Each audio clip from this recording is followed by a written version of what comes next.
Yeah. dude, I was just thinking too, like, two brothers, 2 years right. apart. Yeah, man. Identical outfits. Like, we wear, every time we go out together, it's like somebody dressed both of us. We have a funny scenario that unfolds where we walk out of the doors of our respective rooms when we're together on vacation, and we're both wearing the exact same T-shirt. The identical outfit, really. Yeah, the outfit is... You went dark gray, come on! I know. All right, I'll go get my light gray. That's really what it... I was just thinking, two brothers, 2 years apart, same outfit. One looks 15 years older. I know. I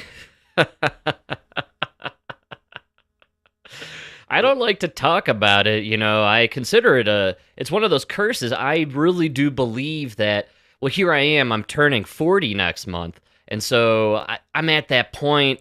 It's the, who's the fella, the Ant-Man guy, Paul Rudd. Paul Rudd, yeah. And now look at Paul Rudd. He's 56, clinging to that look of a 30-year-old who looks younger than himself. Like, he's forever... The guy probably has to go to yoga every day. I can't imagine the topical lotions and creams and the beef tallow and everything. He's how many foreskins a night is Paul Rudd injecting into his cheeks, man, just to maintain that look? It's a hell, dude. He's literally in a nightmare forever to be Paul Rudd. Same with Rob Lowe. All these guys, they're cursed then at some point when you hit that 40, you're like, fuck, I got to now maintain looking this way. Whereas George Clooney, Morgan Freeman, these guys looked old in their 30s and could just ride. They never had to do anything. They could just keep aging slowly and ride that age look for the rest of your life. So good genes. That's it's good good. to look old, especially as a man. Yeah, men-wise, I think you want to be looking old early. Wise, yeah. But you know, mature, yeah. Yeah, man. Better, yeah. You know, just get it over with in your 30s. You know, if you're unlucky enough and you do the bald route in your 20s or you're gray in your 20s, it's a rough ride for a few years. But then in your 30s, you get to sit back already comfortable in your zone. You know, you've grappled with all the psychological elements of aging quickly. You can sit back and comfortably watch all the other fellas in their 30s go through that same process. Oh, it is sad. And that's miserable looking. It's called the midlife crisis, which, you know. Yeah, I'm kind of glad it happened to me young. That's what I'm saying. Yeah, you're right. You're right, because I handled it a lot better. I just shaved my head. Exactly. These guys are like... that's when you do the plugs, you know, the dude, product. Dude, exactly, man. I feel so bad, and it's not working. No. It's not good. There's nothing they can do, man. Live with it. My plugs are barely proving anyone right now. It's obvious at this point. And, you know, yeah, it's so sad. Went out up to our favorite butcher, the Lazy Butcher up in Evergreen. I highly recommend it to everybody. They got a nice bar. You can hang out, and they got good cuts of meat. It's an actual butcher shop with a bar? Yeah, they set up. They're so successful. They set up an eatery and a bar area so you can hang out. And we ended up going to a different bar down the road. I think Cactus Jack's was the name of this place. Absolute blast. Mike, a band, 5 dudes, like playing guitar, jamming, very tight, good music. Threw in a couple Allman Brothers cover songs. I mean, it was really a lot of fun. It was just very like enjoyable to see dudes playing music. Yeah, I don't mean to cut you off here, but that's why Denver failed, because like Colorado is the butcher with the bar. Yes, you know I mean? Yes, man. Like like just when you said it, like you don't have that. Yeah, you have everything in Chicago. I can't think of one butcher shop with a bar. You know what I mean? You can go drink some whiskey and then go get some cuts of meat on your way out. Meat. Yeah, man. Not only that, we bought beef stock from these guys, and the real reason we went there, because we usually see them posted up at the farmer's market by our house, but they're understaffed apparently, so they stopped showing up to it.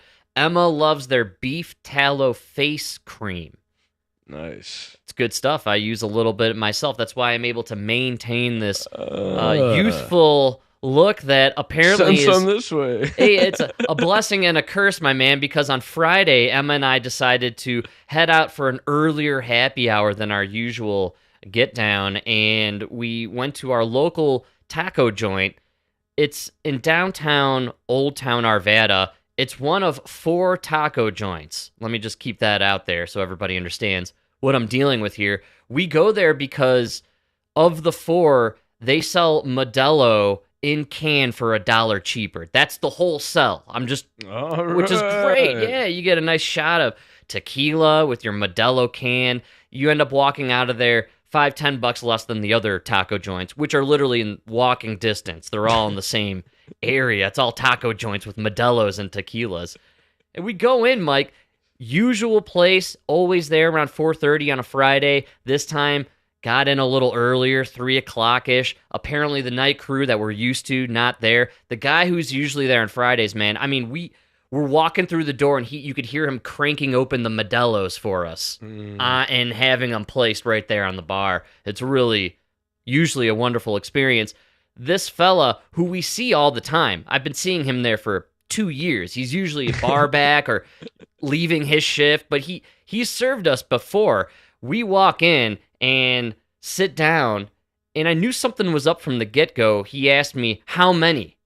Not hello, welcome, what can I get you? No, just how many? And I said 2. Emma was on the phone in the parking lot finishing a meeting. I said 2. Like, dude, it's us. You see us here. You were sitting at the bar?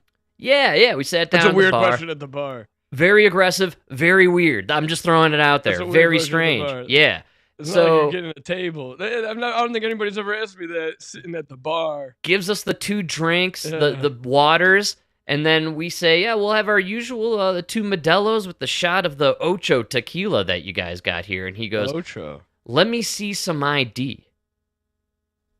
Yeah, I'll throw that out there. And Excuse me? Yeah, I got the old let me see some ID. And Emma and I look at each other and we realize, it's true. I forgot my ID. I typically often leave the house accidentally without my wallet or phone or anything.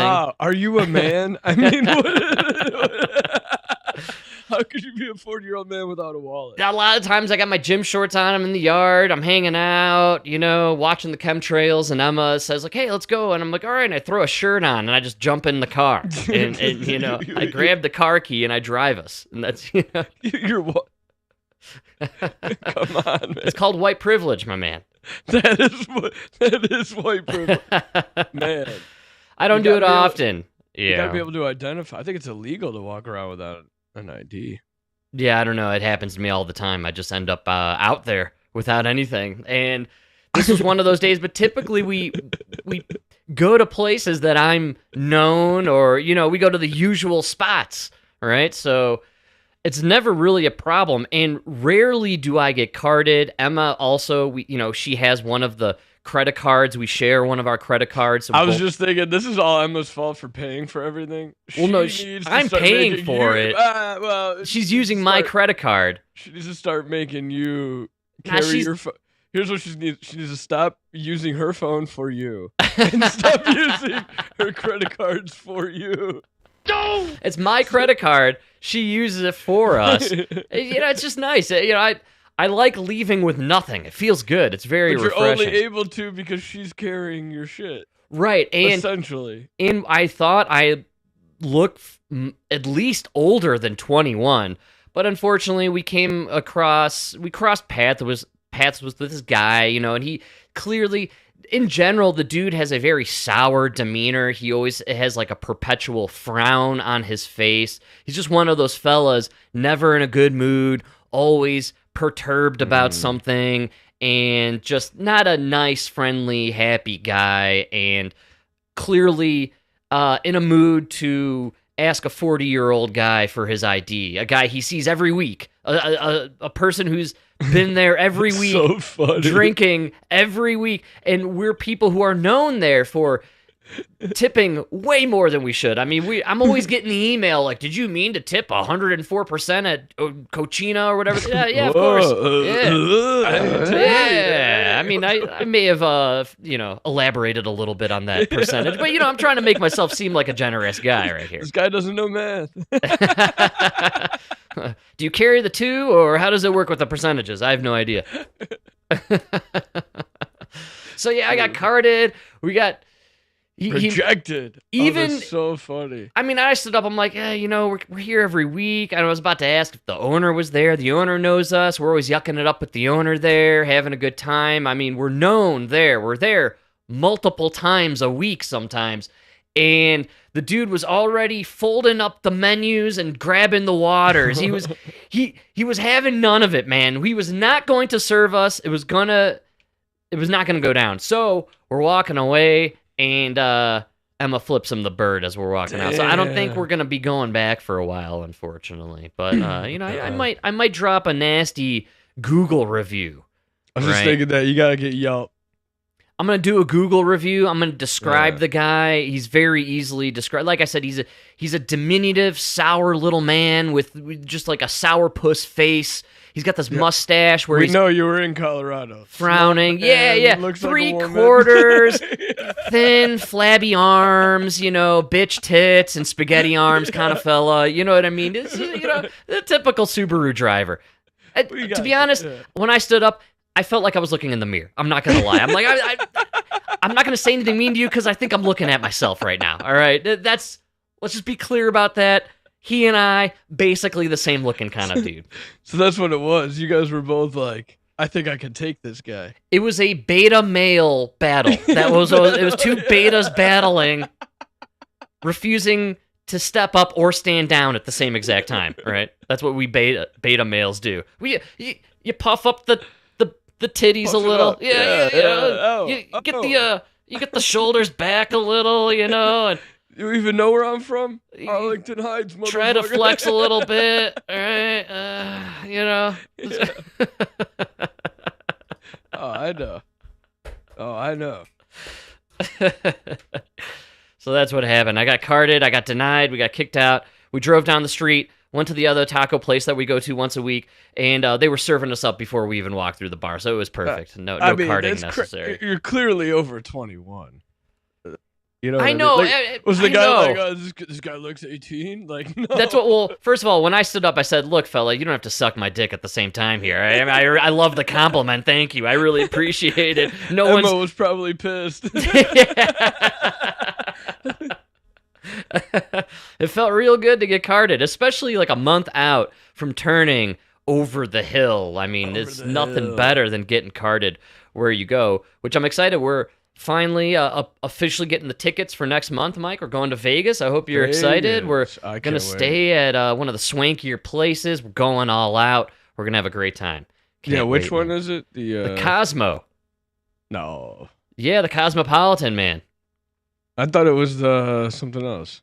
You're going to like it. Trust me. It's known for having... Cosmopolitan? It's got one of the swankiest, craziest, wildest pool parties in the area, from what I've heard. Pool party, all right. We're getting down. We're gonna really go all out. Maybe get one of those gazebos. We're gonna have ourselves a good time, man. Damn, I should have got rid of my farmer's tan. Too late now. Too late, dude. Yeah, that's right.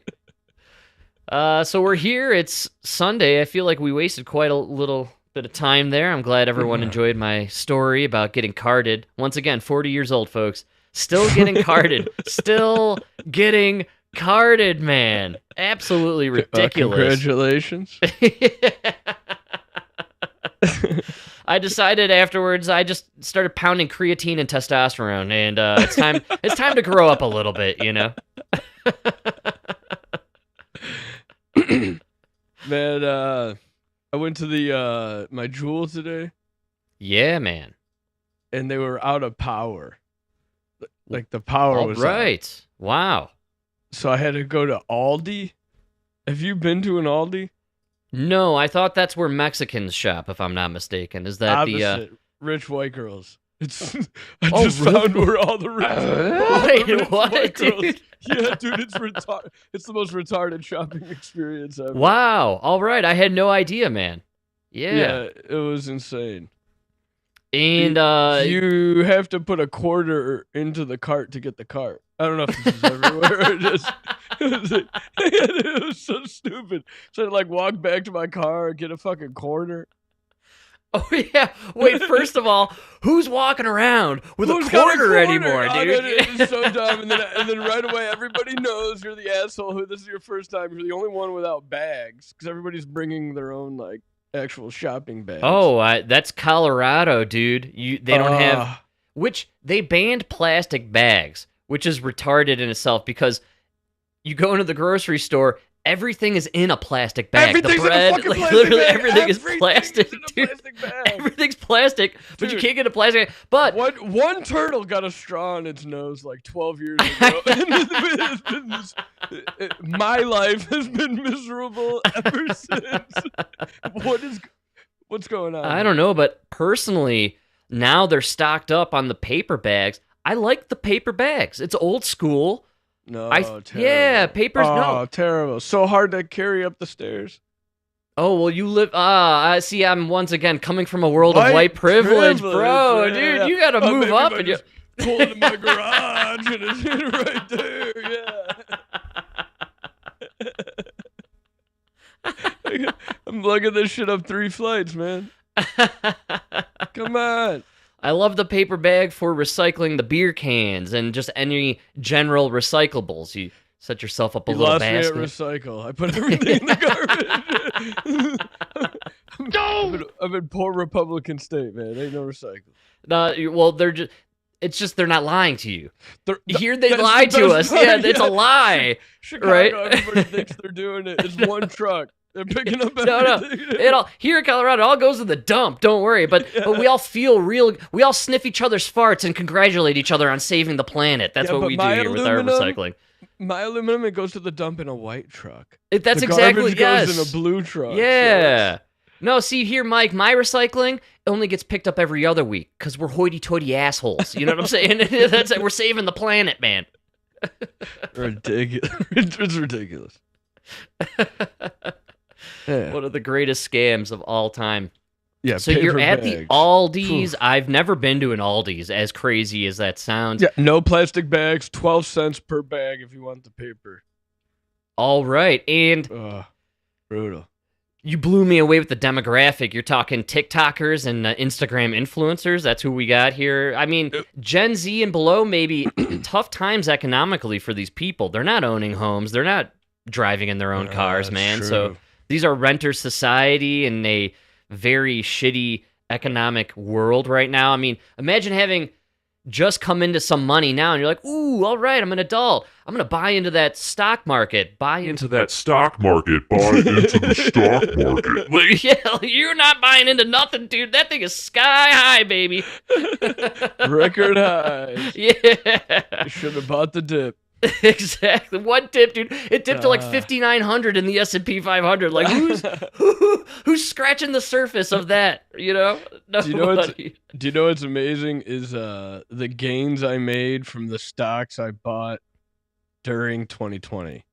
During the crash, during the pandemic. If you look at one of my accounts, it's like 3,000% gains. Because it was the unemployment. Yeah, you know, I like to, color it up a little bit, right? 3,000 would be for every dollar you put in. It's worth $30 now. Well, I think I did. I turned like a G into like $3,000 or something. Basically, it was awesome. So you're up 300%. 3,000% if I did that math correct. Oh, who doesn't add a zero here and there? Oh, come on. Yeah, we'll write it off, man. You know what I'm saying? They write it off in the end, bro. Come on.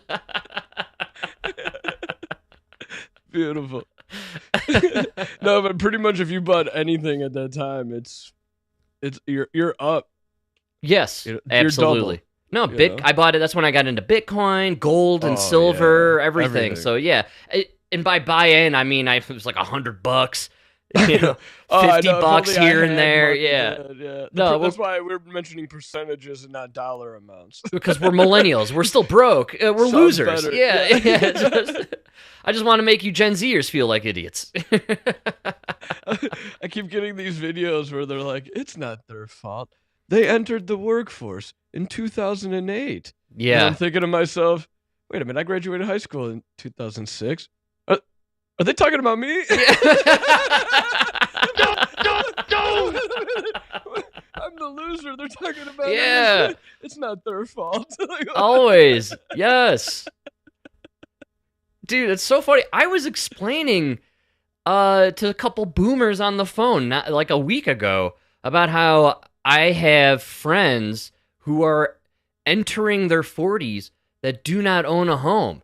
And these boomers are like, oh, how is that possible? That's crazy. And it's like, no, you people came up, Yes. you bought homes during the most prosperous moment in American history. Like, you were gifted with the 90s. Not before or since the 90s has there been an opportunity like that for home ownership and prosperity and the booming economy. I mean, everything, man. The 90s was it, man. That was the peak. It was the apex of Americana and the American dream. Dude, and then 10 years later, after you bought your home, you had 10 years to build up equity and everything. The housing market crashed. And you guys were the only ones with any money to buy homes. You guys were bragging about buying homes for $40,000. Yes, right? Exactly. Yeah. Now look at it, man. It's unaffordable for most people. So they're all shopping with you at Aldi, which I like. Terrible store. Terrible experience. Is it not cheaper? Do they have Aldi brand like they have at Trader Joe's and all this other stuff where it's marketed as healthy, cheaper, but it's really just, just synthetic crap. We're living in a synthetic world. I don't know if you saw this or not, but came out this week that Americans get more than half of their calories from ultra-processed foods, which is crazy. Absolutely insane. The numbers are absolutely shocking. They're saying that sugar, salt, and unhealthy fats account for 55% of calories consumed by Americans aged 1 and older. From age 1, bro, they are consuming this stuff. And yeah, dude, so you got to get them addicted early. Age 1 and up, 55% consuming the unhealthy fats, salts, and sugars. Top sources, Mike, you guessed it, burgers, sandwiches, sweet baked goods, savory snacks, everybody's favorite, pizza, and the sweetened soft drinks, your Coca-Colas. And God forbid we switch out the fructose corn syrup with the sugar cane, right? The biggest outrage, dude, the biggest outrage.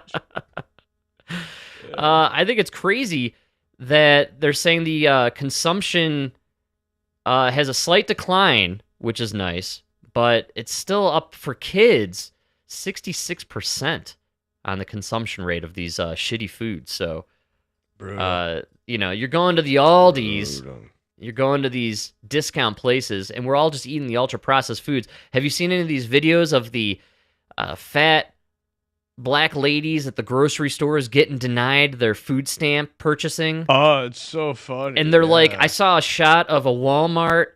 They had, it was like Death Valley of abandoned carts stuffed with pretzels and chips and sugary drinks and candies, and it was the abandoned carcasses of what could have been the purchases on Food Snap or the SNAP benefits or whatever it is. Yeah.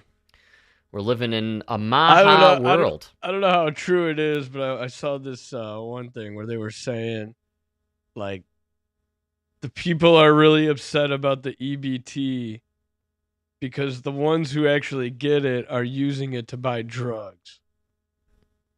Really? They're using the food, like you trading food stamps for money to buy drugs? Is that? Yeah. Right. And then so what you're seeing is like the lady at Walmart actually buying the food stamps is like one of the baby mamas of the drug dealer.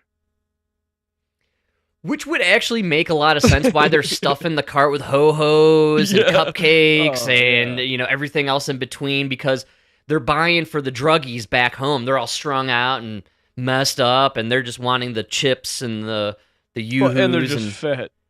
And fat, disgusting slobs who... Not disgusting slobs, just, you know. Dude, we're addicted.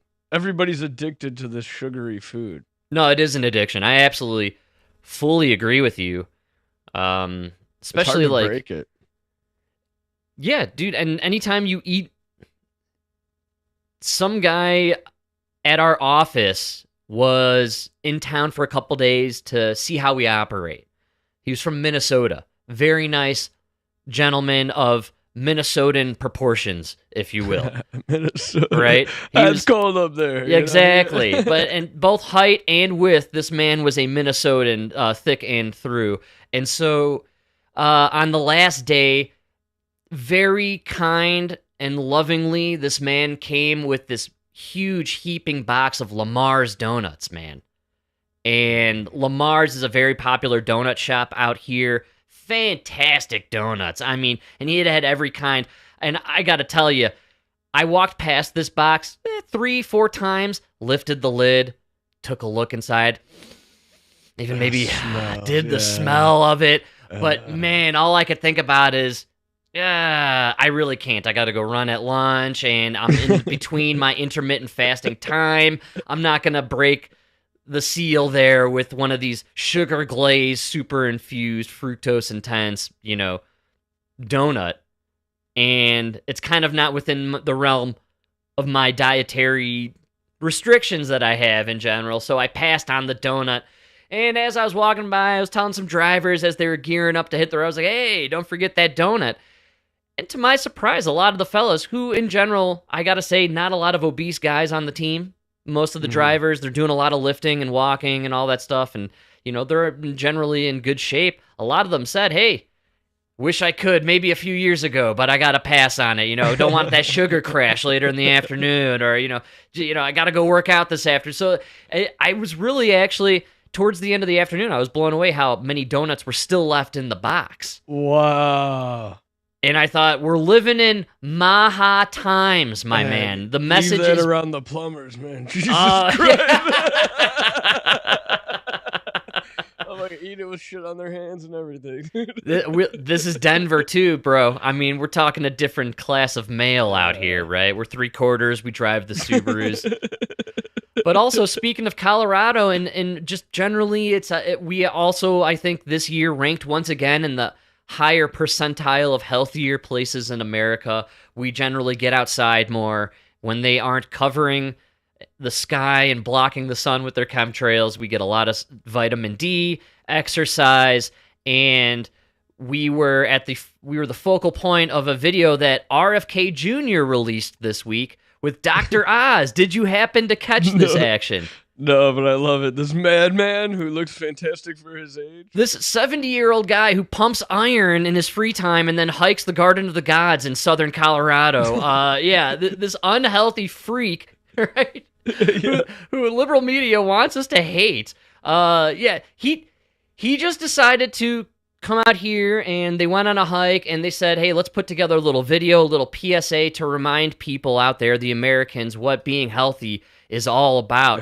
Man, so crazy.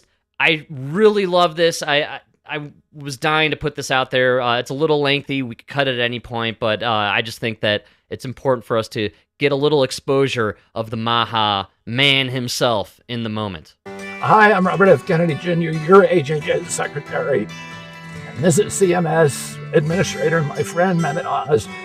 And we're out hiking in Colorado and Garden of the Gods in Colorado Springs. And I try to hike every day because it improves my focus, my clarity, my creativity.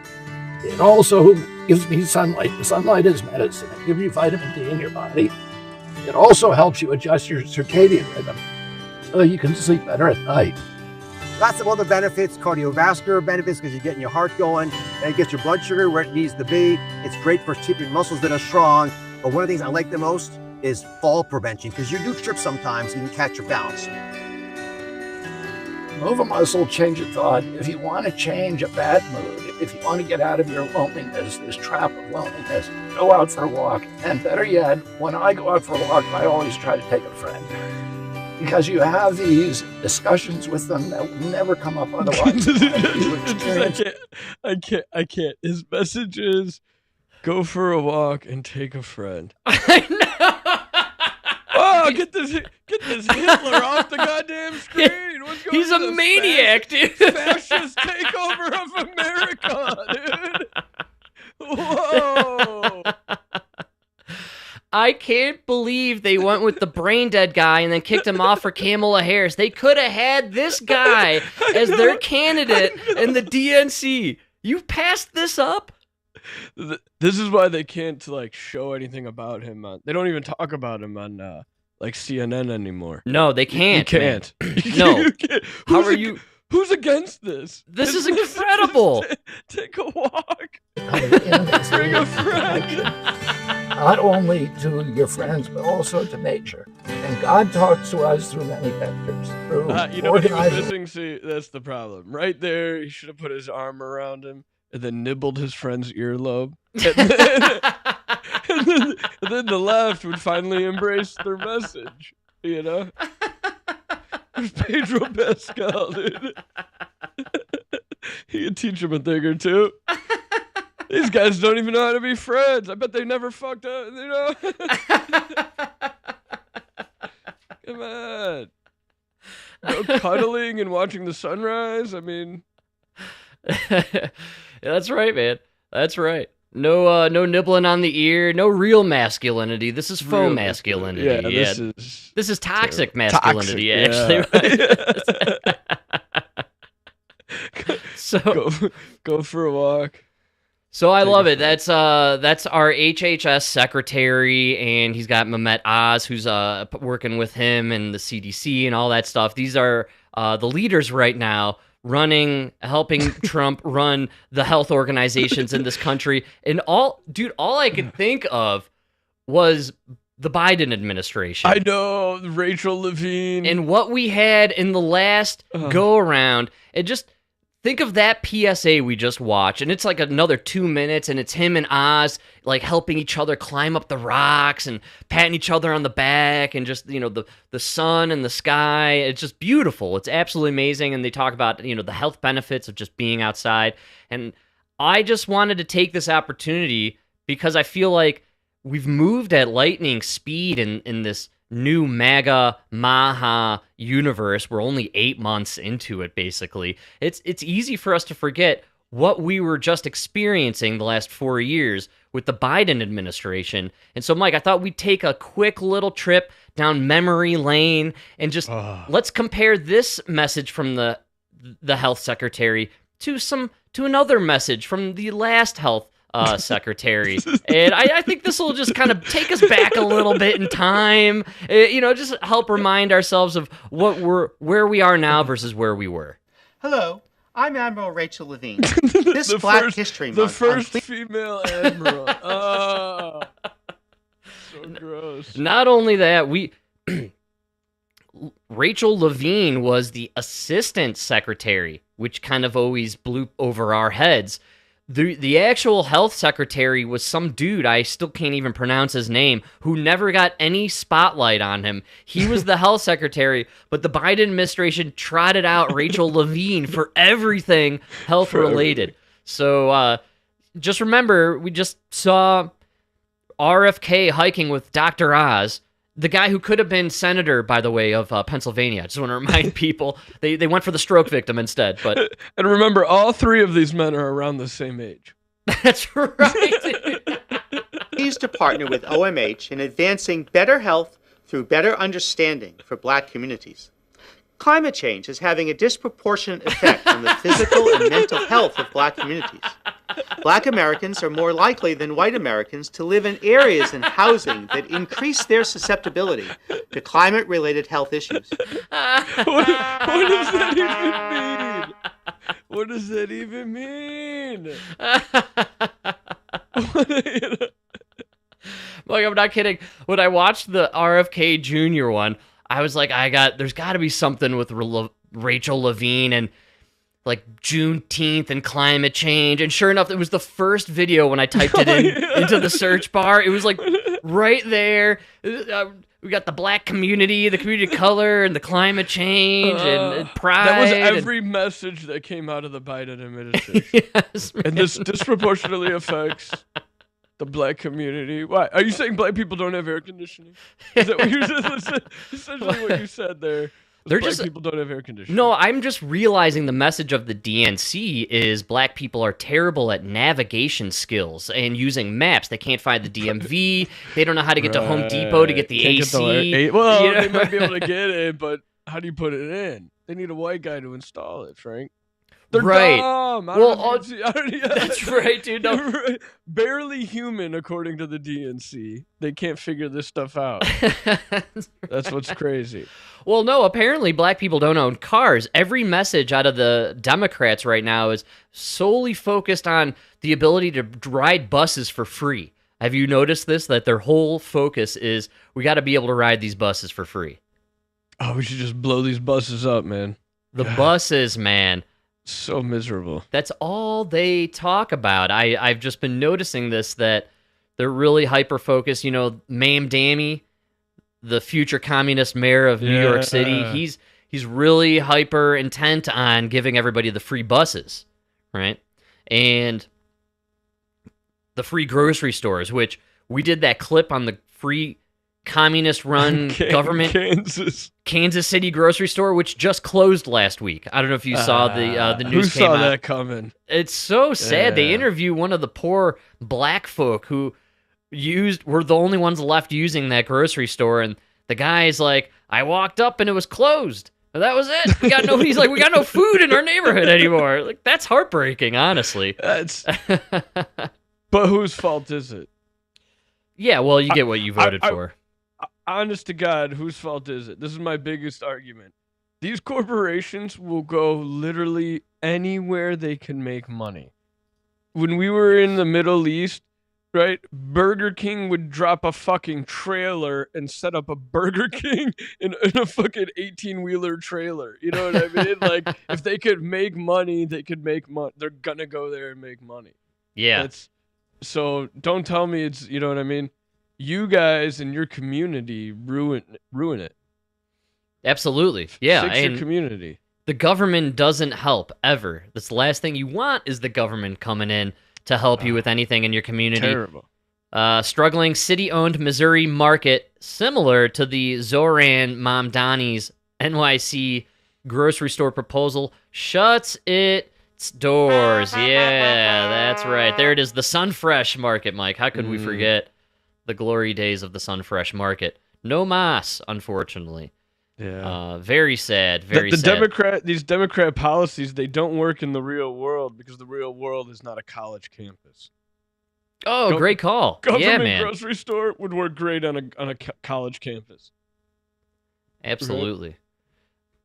And no surprise that Mamdami resonates with all these people on the left. The left, man, that's your college graduated group. They're the ones who are frothing at the mouth for the relief on the student debt loans. You know, I mean, that's their major topic. These are all the ones going to college. So, yeah, they love this guy. They love the idea of the socialist ideology or the government paying for everything. And they're excited for him. I know for a fact that they're whipping up the storm around the country to get support from Mamdami and his like. There's a fella up in Minnesota. I believe he's going to win their mayoral candidacy in Minneapolis, if I'm not mistaken. He looks like a total psychopath. He's like Somali. Oh, might even be. Dude, they ruined that city with the migrants. He's a socialist, though. He's fully declared. They're going all in. This is happening everywhere. And these candidates who are supporters of the DNC going around supporting this, AOC, Stacey Abrams, two-time loser, never won anything, but still traveling the country supporting these socialists. And then our favorite, Beto O'Rourke, who... Beto! Yeah, bracha! You remember... we were discussing him the other day, how he also multi-loser. I think he actually has won one time. He was a state rep, if I'm not mistaken, in Texas. So he has gotten in.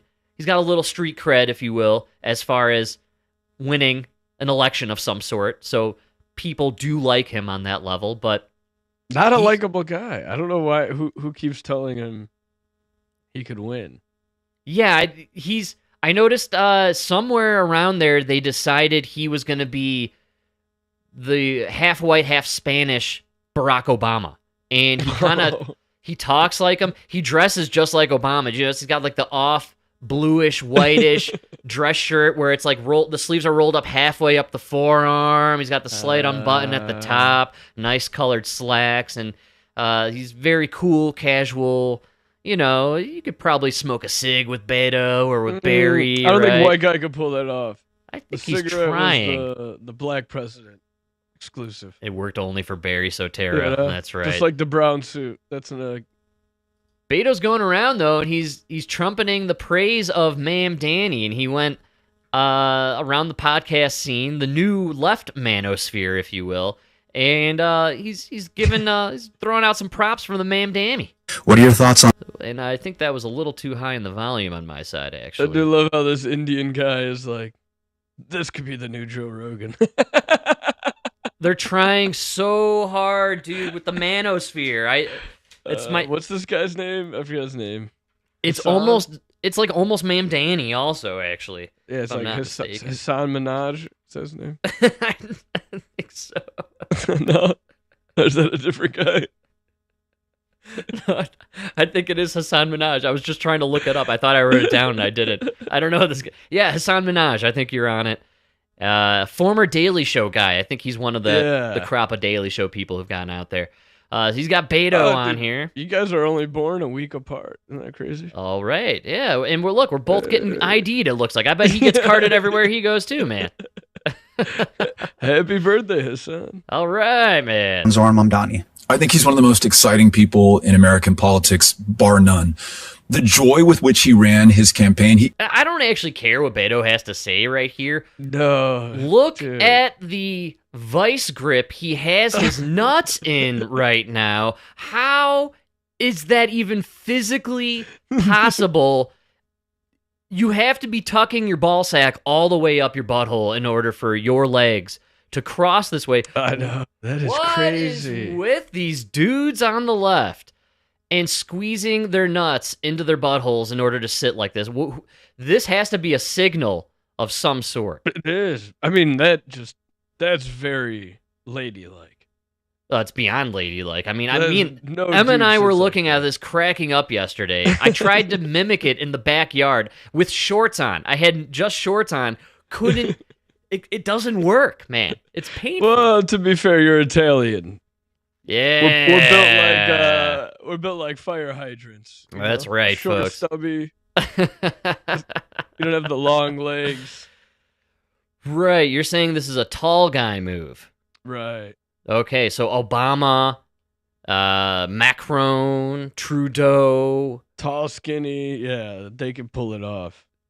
But that's O'Rourke. Just who sits like that? That is crazy. I The don't know, way I he's think- like holding the knee and like sitting you're a woman. You're practically a woman. I don't know if this is ladylike even. And look, he's got the hands over the knee and he's locked in. This interview, he's like locked into this position.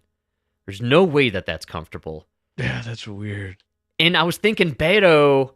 So first of all, there was another clip of Obama doing this where he was crossing his one leg over the other, that the second underneath leg was bending almost backwards into the other dimension. It was crazy how hard he had it. And I was thinking maybe if you're not in good graces with the machine, maybe you go around, do these interviews, and the harder you cross the legs, it's the symbol like, no, I want to be in the club, guys. Come on. I'm willing to pinch my nutsack to the point where there's no blood flowing and I have to have the testicles castrated from my body because gangrene has developed because I shut off the flow of blood so much for so long. I want in the club, guys. Come on, let me back in. You think that really squeezes the balls that much? No, I think all these guys tuck. I think they're all tuckers. And you cross your legs, the balls. They got room. I mean, they're squash. But you push them out on the other side. I think the balls are coming out. They're coming out on the other side of the cross there. I don't think it's a no ball thing. Mine go up. I was also gonna say you could bouquet the balls, like you could put them above, so they're kind of everything's just kind of sitting on my lap now. Yeah, just up. Yeah, nice. exactly. And I then you might got be your turning into a Democrat. Oh yeah, see, I can see it already. All right, man. Yeah, is that a pussy hat behind you on the shelf? All right, man. Very nice. Yeah, you can always push them up. You're into this now. You're saying so. Before he does this, does that mean he's like, excuse me, I got to position myself, and he like hoists the sack above? See, I think it's only a dangerous move depending on which underwear you're wearing. Oh, maybe he's freeballing. This could be a freeball maneuver. Boxer briefs, you're kind of in the yellow zone. Right, yeah, Whitey man. tighties, red zone. Do not do it. No whitey tighties. I'm a boxer room. brief guy myself, Boxer so I could briefs, see yeah, maybe that's why I'm running into a lot of blockage with the boxer brief. I think no underwear or the boxers, you can scrunch up the sack and really just kind of prominently place it up in that zone. I was thinking the underneath bouquet sack. Under the cross. I think that's where you run into. Then you could accidentally squish. You can roll and squish. You can sit on them a little bit. Get it up top. You bouquet up top.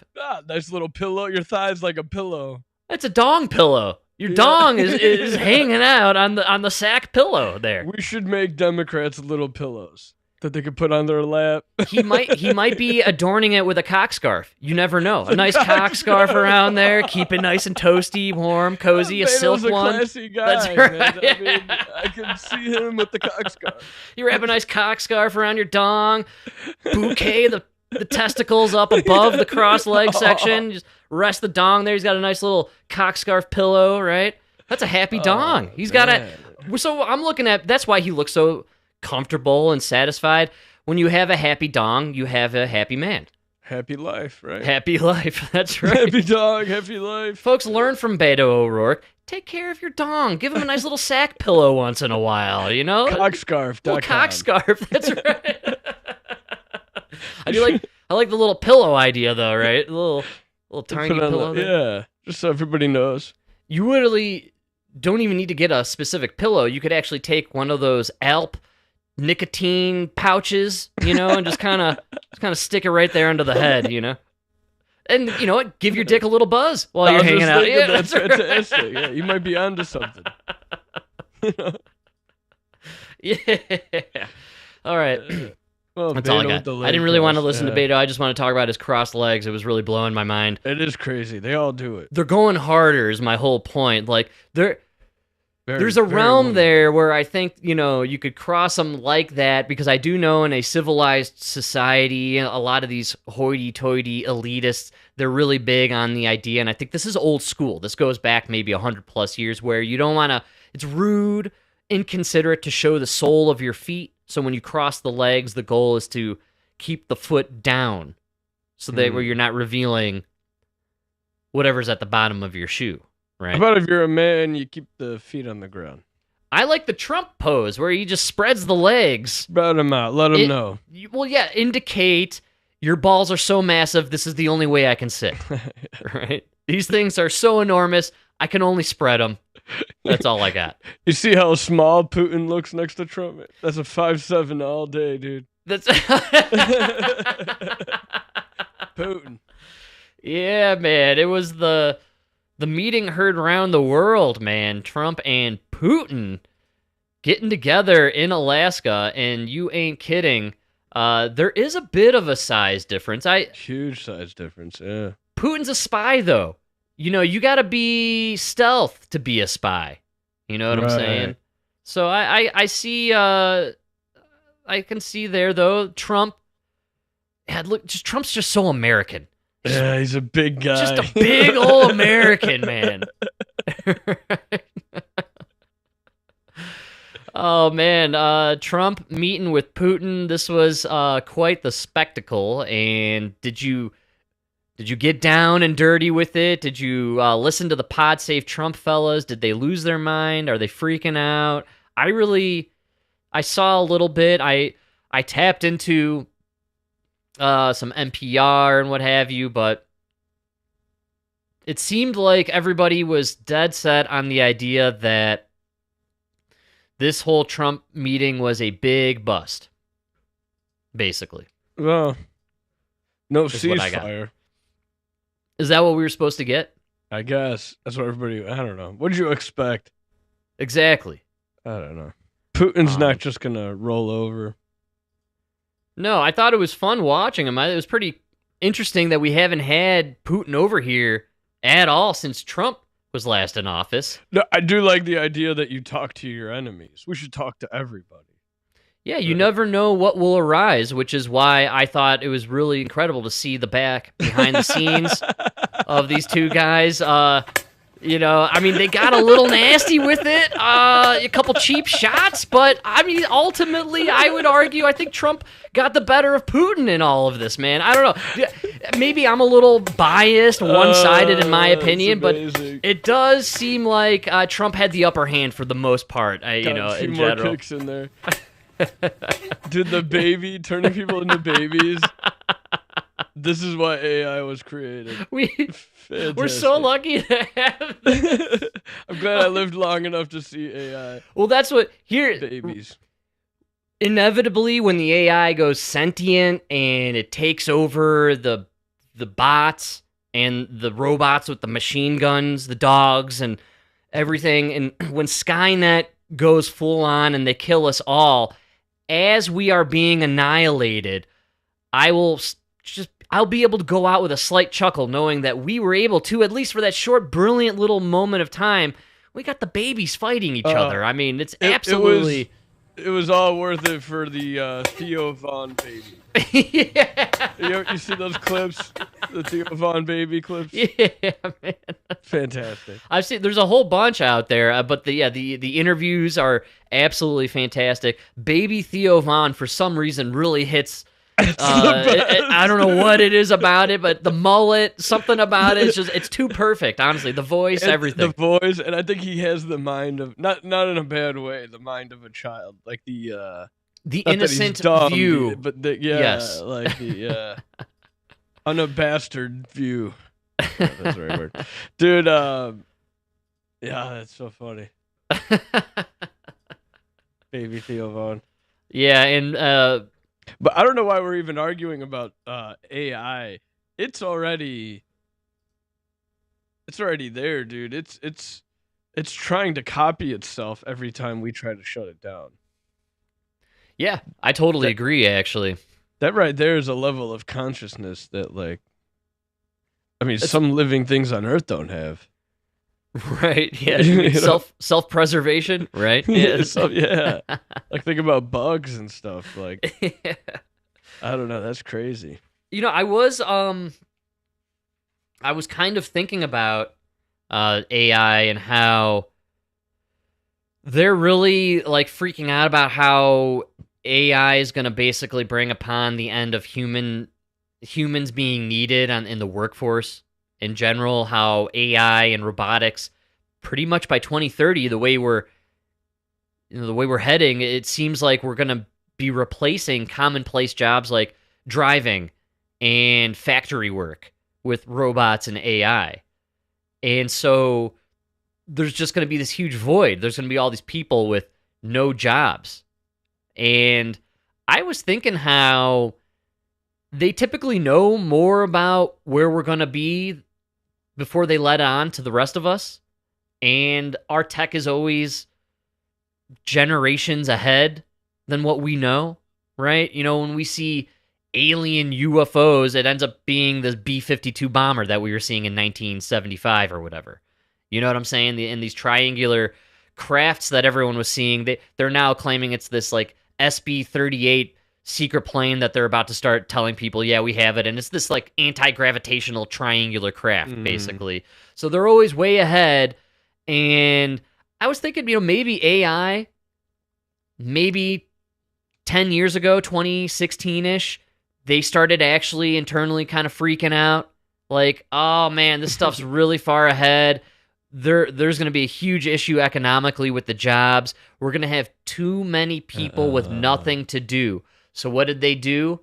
They unleashed COVID-19 and the vaccine to depopulate the planet in preparation for the moment when they need to digitally enslave us in order to ride this AI wave where we got nothing to do, but we need to be able to live on some level. So they got to make us eat bug burgers, put us in the 15-minute cities, call the masses, get us locked down, enslave us before we uprise, right?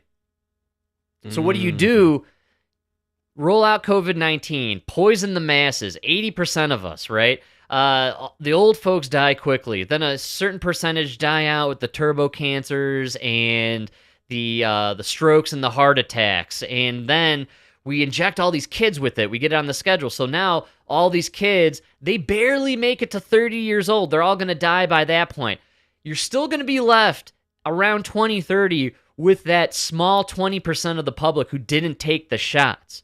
You got your slaves. You call them together, put them in the 15-minute cities, and now AI and robotics can take over most things. And for menial labor tasks that you couldn't really get the AI and the robots to do, you got your slave humans left over. Imagine the robot, like, get a human. Exactly. Yeah. That's what I'm saying, man. That's human work. No, I'm serious, man. There's going to be jobs that only the humans can do, and so they'll need us plumbing. still. Plumbing, yeah, certain things. I don't know what it'll be, but you're going to need human slaves for something.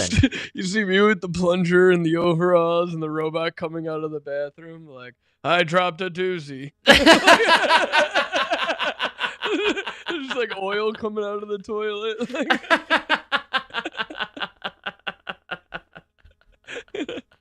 Yeah.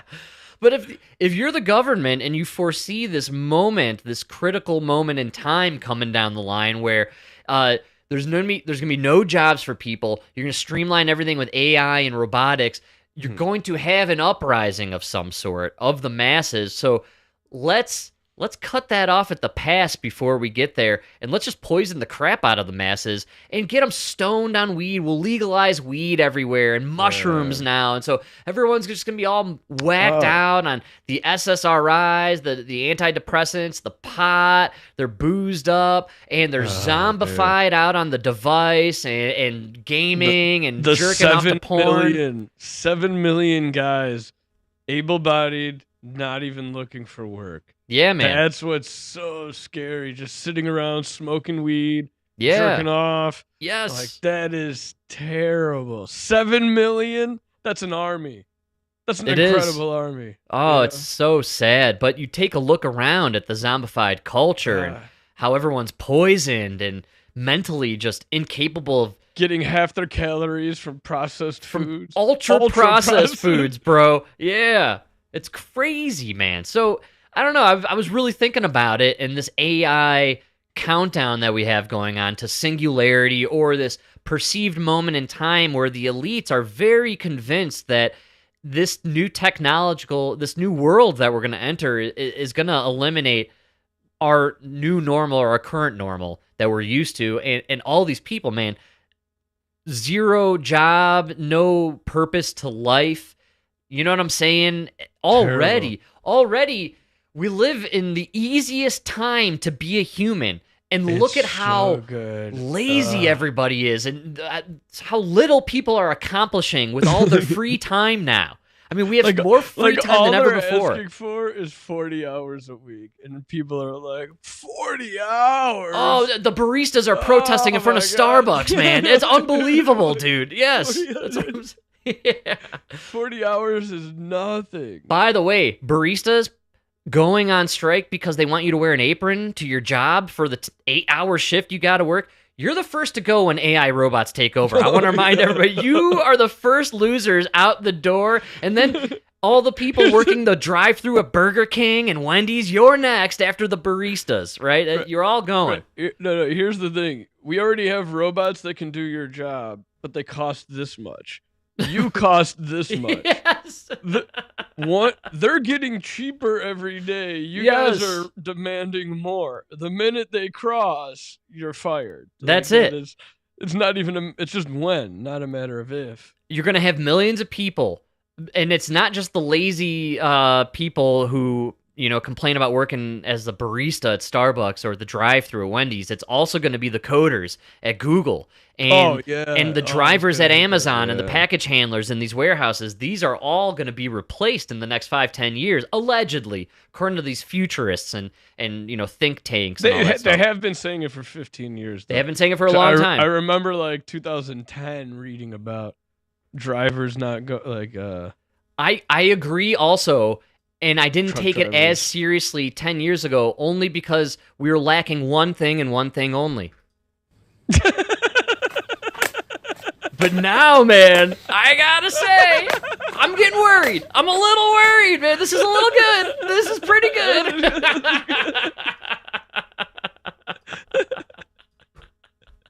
Yeah, turning people man. into babies.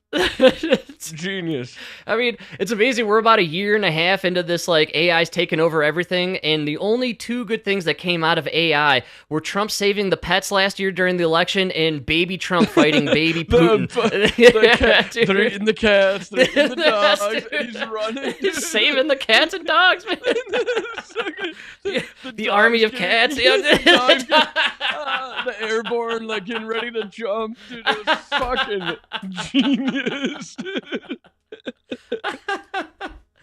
Oh, man, folks, I can't believe I'm saying it. There's no doubt about it. This here is the fastest hour in the universe. I want to thank everybody for hanging out, enjoying the good times. Great oldies chiming in the chat. D-Day, as always, #1 over there. Thank you. We got plenty more to get to in the second half. Quite a bit of docket left over. Barely scratched the surface. DJ Rodfather here, dishing out the jams.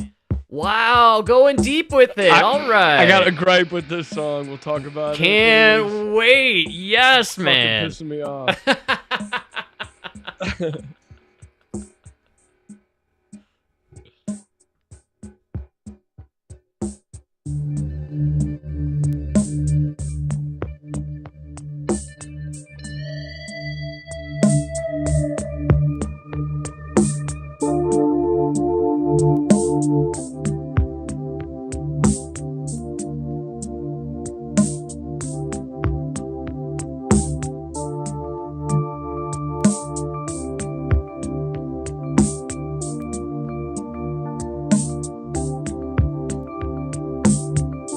I can feel it coming in the air tonight. Oh Lord, and I've been waiting for this moment for all my life. Oh Lord, can you feel it coming in the air tonight? Oh Lord. Oh Lord,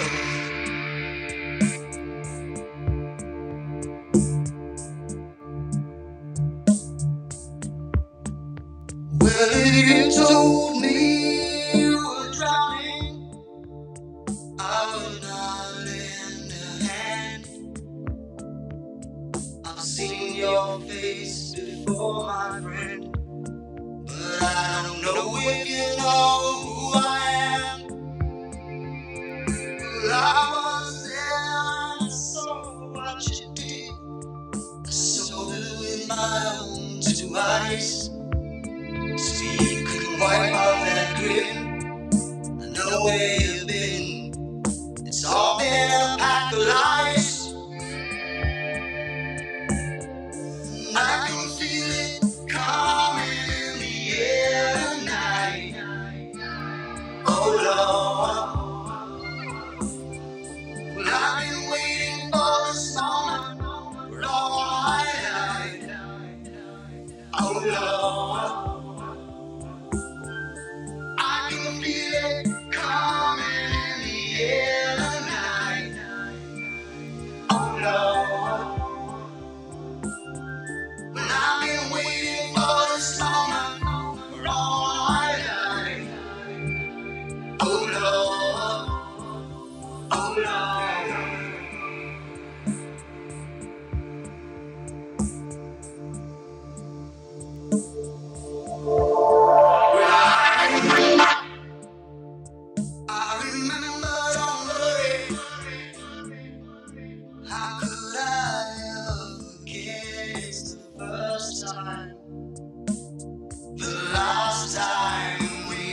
my man. But I know the reason why you keep your silence up. No, you don't fool me. The hurt doesn't show, but the pain still grows. So stranger to you and me.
Ah, yeah, man. I've been feeling it. All my life, I've been feeling it.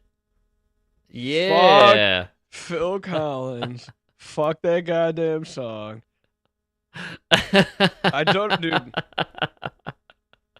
All right, so now like all the classic rock stations, right? They're covering pretty much 60s, 70s, 80s, Oh, yeah. 90s, early 2000s, right? We're talking 60 years, 6 decades of rock. Twice a day, every station plays this stupid fucking song. I hear it so fucking much on the radio. I can't go one day without in the air. Why? It's such a dumb song. I don't It's a terrible understand song. it. Yeah, I know. It's only popular because The Hangover 10 years ago, 15 years ago, had the scene with Mike Tyson, Iron Mike, and he does the air drum solo. And then punches the guy. And is punches- that really all it is? I think that's the only reason. No, it can't be. Well, when I was a younger fella, I remember everybody loved the drum. It's the drum solo, the lead-in, right? Everybody loves it for Such some a- reason. It's so dumb. Fuck that song. Fuck that drum. And then Aerosmith has so many good songs. Why do I need to hear Dream On 6 times a day? Oh, great call, dude. Why? It's awful. I know. It's got to be contractual, or there's something involved, I think, with these stations, and they only have so many songs of each artist purchased for their catalog that they can play. Oh, but every day? Yeah, I don't know. A while back, it was like I can't remember. It was like Sinclair Radio or some sort of company basically bought out all the radio, and because nobody was doing radio anymore. Right. So, and I am almost certain it's run by George Soros at this point. I have to throw it out there. I'm guaranteeing actually George Soros is behind it. Makes sense. Makes sense, because everything bad in my life is pretty much because of him and Bill Gates. Yeah, So- George Soros, Klaus Schwab, Bill Gates, they've Bill Gates. ruined all our lives. The Absolutely. Mount Yeah. Mushmore of evil men. Yeah. But yeah, I do think that some something happened with the radio stations, and one company, or there's like 2 or 3 companies, they run all of them. iHeartRadio, I think, runs almost everything, actually. Oh, and it's terrible. And so, it has to be a same thing, because they all play the same songs.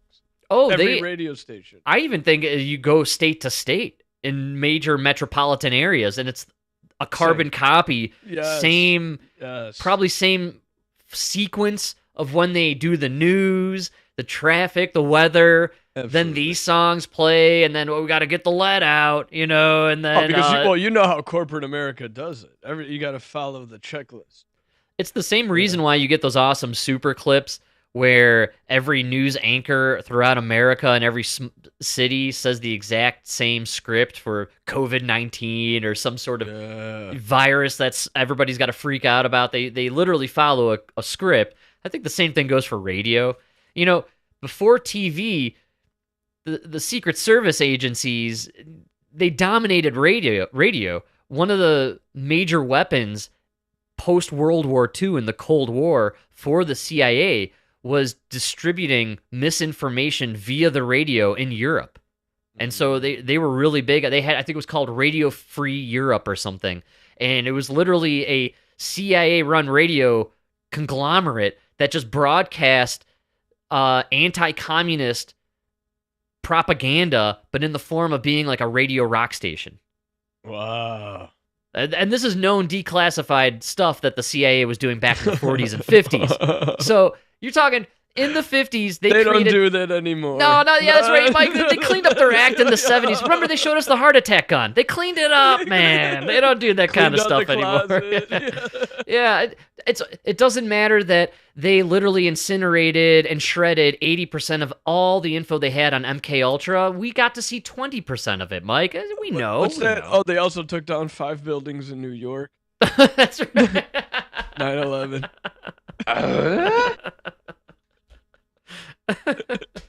No big deal.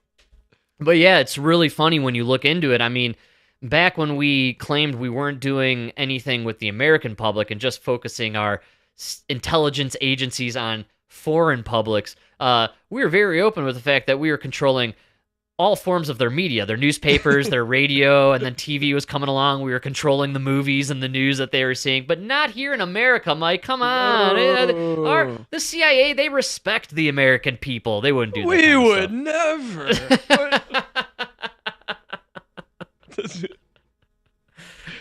Did you see Sam Tripoli on Joe Rogan?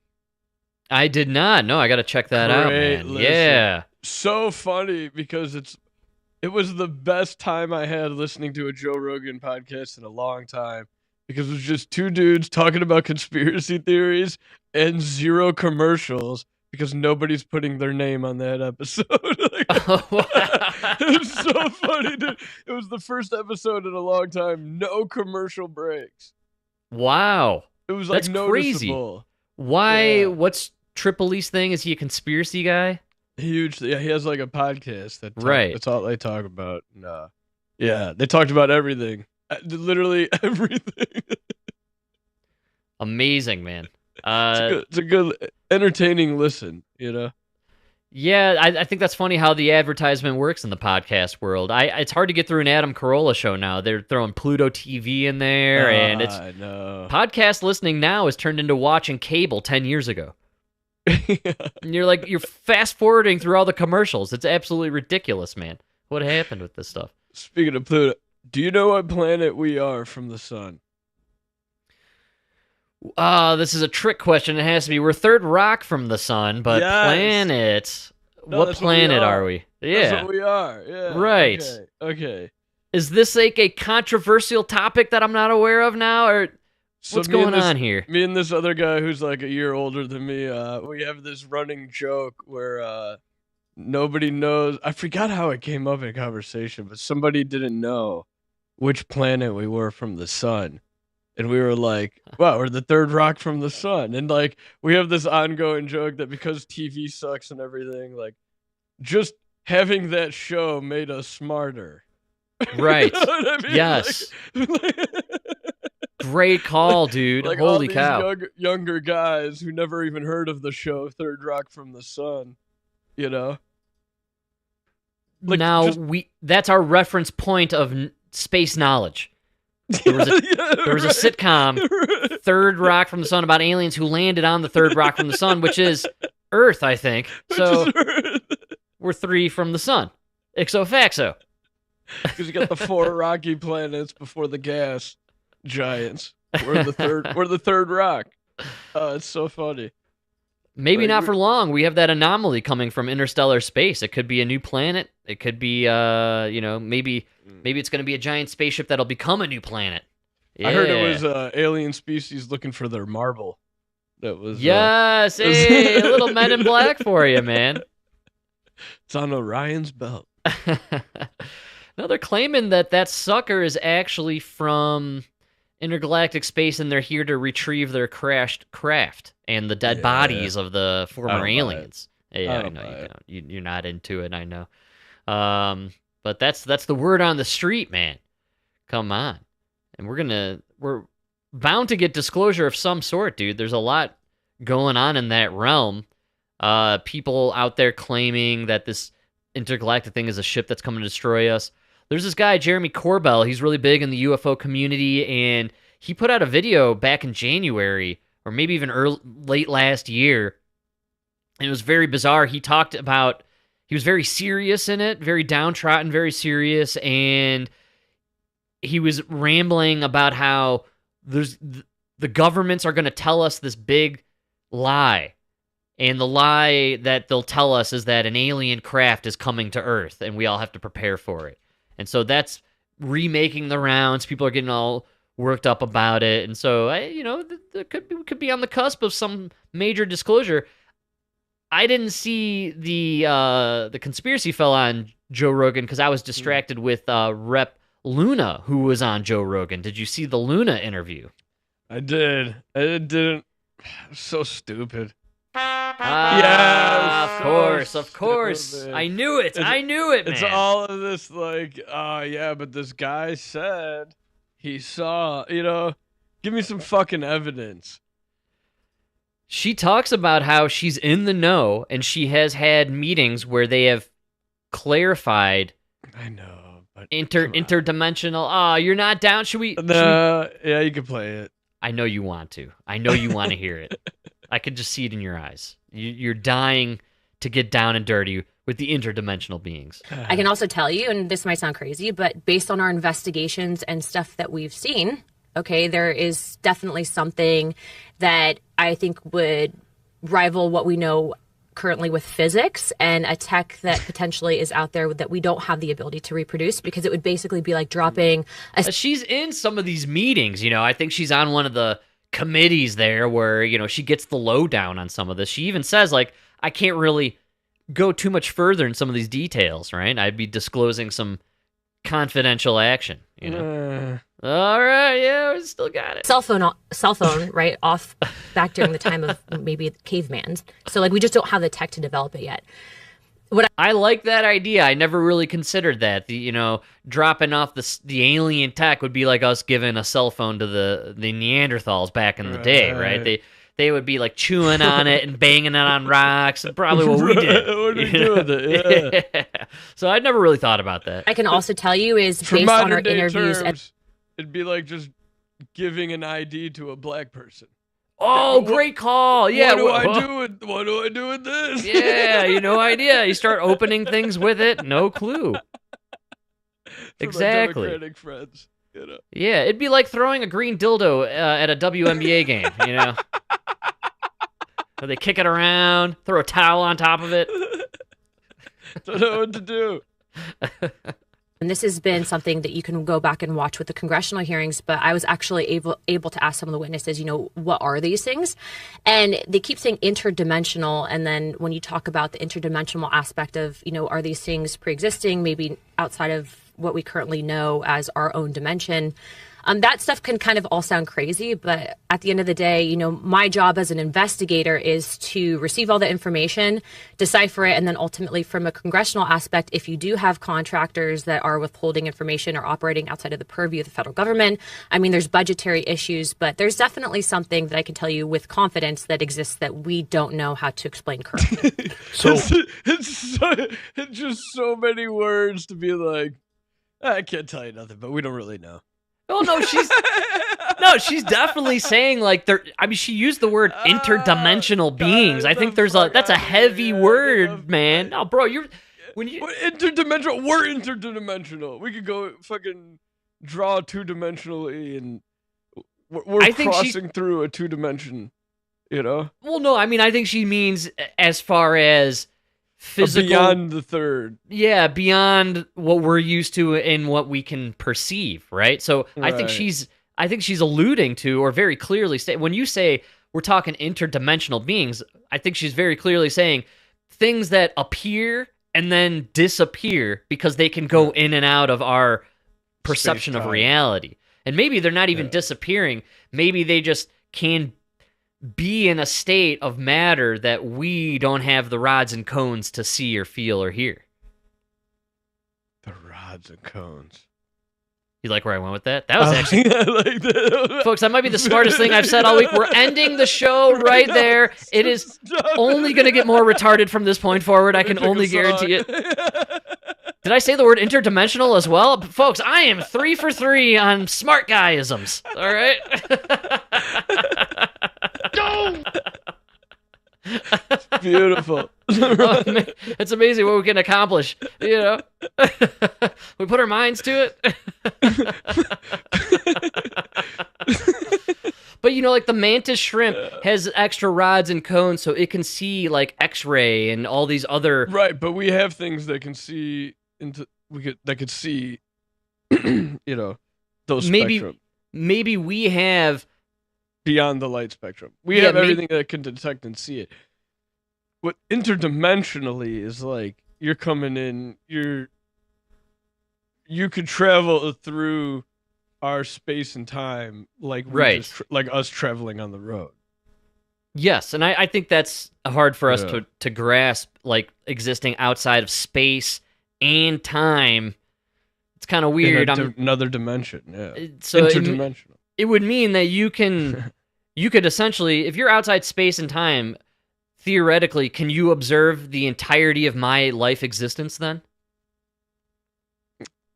At the same time, At the same time, simultaneously, you could see my whole existence, right, past and future. Dude, this ties into the morphic resonance, man.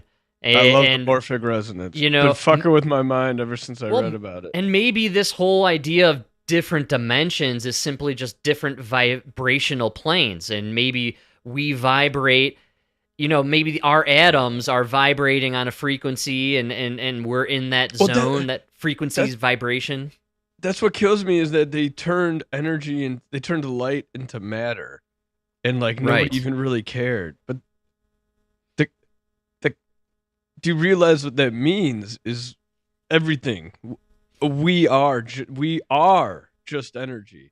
You know, everybody knows the equation E equals MC squared, but nobody like thinks about what that means. Well, because you sound smart enough just saying it, dude. Come on, E equals MC squared, bro. Come on. That means you are mass. You are energy. You know, it is insane. Energy. I was reading something. Yeah, well, what's crazy? The idea that you shrink down, you go all the way down, and to see what we are at our core, the atoms, they're never even actually touching. So we're not even actually physically concrete beings. We're actually light, basically. Vibrations in space. Yes, exactly. And so when we're talking to a bigger, right on. So if we're talking interdimensional or things that exist outside of our frequency, well, then it doesn't seem too crazy, actually, right? Could just be a programmer sitting at a computer. The more we dig into it, I just keep thinking the movie Tron. I just keep thinking about the movie Tron for some reason. It's resonating. We're in a simulation. It doesn't matter. I love it, man. I love the fact that we have people in Congress going on to Joe Rogan's show talking interdimensional beings, and she does drift a little into some Book of Enoch, which is part of the Ethiopian Bible. And I'm gonna get down with the Enoch pretty soon. It sounds it sounds like it's right up my alley. You got the giants, the Nephilim, aliens. I mean, that's definitely my stuff right there, right? It keeps coming up. I don't know why. Why is it so popular? That it operates outside our understanding of physics, what specifically are you saying? Like what happened? To I guess break it down in simple terms is that I think that some of the tech that exists that whatever these things have, these energy things have. Energy things? What do you mean? Well, they call them interdimensional beings. I think that they can actually operate through the time spaces that we currently have. And that's not something that I came up with on my own. That's based on stuff that we've seen. That's based on information that we've been told. And then also, too, I think that there's this historical aspect of... Ah, man, if I could just have a night alone with Rep Luna and Marjorie Taylor Greene, no sex. We would just stay up all night talking alien, interdimensional beings and chemtrails, dude. It would just be, oh my god, like, show me more clips, please. Like, I guess, but no sleep all night. We'd be up just talking chemtrails and aliens. No sex. I'm probably gonna come 3 times, but that's just from the excitement. This gets into the deeper... These are the women of my dreams, man. How come I didn't meet these ladies 10 years ago, man? You did. They weren't interested. That's right. Yeah, yeah. I think about myself 10 years ago. It makes a lot of sense, actually. Yeah, that's right. You met her. She was like, "I'm running for Congress." You're like, "I'm riding my bike. I sold all my possessions." I'll be there in 10 minutes. I might be a little sweaty.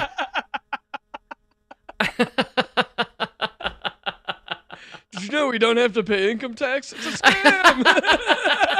Wesley Snipes went to jail for it. It's preposterous.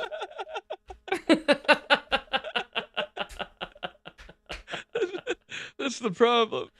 10 years ago, I was telling people about Jeffrey Epstein's island in the Caribbean, and people are like, you're crazy, man. No, that's nuts. I'm like, no, I'm telling you, there's an island. There's a bunch of pedophiles. They're banging little kids, man. Now they're saying you're still talking about it? Yeah, that's right. That's old news, dude. Come on. We already know. Concepts of religion and I think the history that we currently know, and that kind of spins off into another topic of, you have the modern day Bible, you have this aspect of Bibles or books of the Bible that have been removed that explain and kind of touch on these topics. And I think that we're in a time and age where you have such a vast amount of information that we have access to via social media, via your cell phone, via the internet. And so it's really changing the way that we understand, the origins of life and the spiritual reality that we know. When you say interdimensional beings, that they know that these are interdimensional beings, how do they know that? Based on testimony, would be based on witnesses that have come forward. But what I can tell you is, so the witnesses just were told that they were interdimensional? that they've seen things. And what I can tell you without getting into classified conversations is that there have been incidences that I believe where very credible people have reported that there have been movement outside of time and space. That's very vague.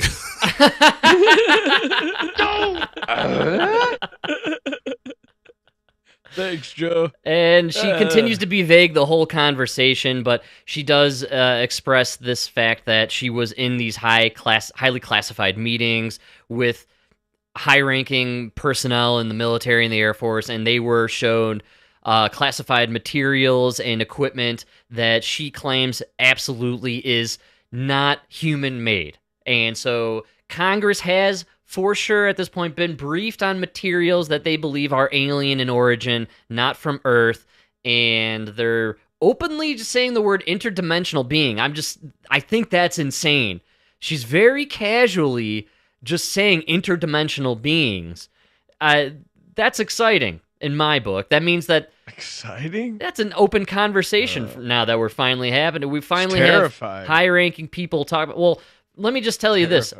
Since I watched this interview, I haven't jerked off in days. It's unbelievable. Just knowing that there's something around me at all times. I don't know. I'm constantly being watched. I thought maybe the cell phone was watching me, but now, interdimensional watchers? I can't do anything, man. Interdimensional. That's how do you fight them? Are they reading our thoughts? Is what I want to know, because I'm in trouble. Where do your thoughts exist? That's right, man. Ooh. No, yeah. Well, they're in the cloud, man. Yeah. I was thinking though, it's feeling like we're hedging down the pathway of disclosure and the hey, you know what? Even if it's not Project Blue Beam, which I do think we're ultimately going to get to the point of controlling the masses by faking an alien invasion, if we do get legitimate disclosure and they show us pictures, or even like in that old Chappelle sketch, the president's just like, here's an alien. We've known them for like 30 years, right? Yeah. If they bring them out, He's all like, good.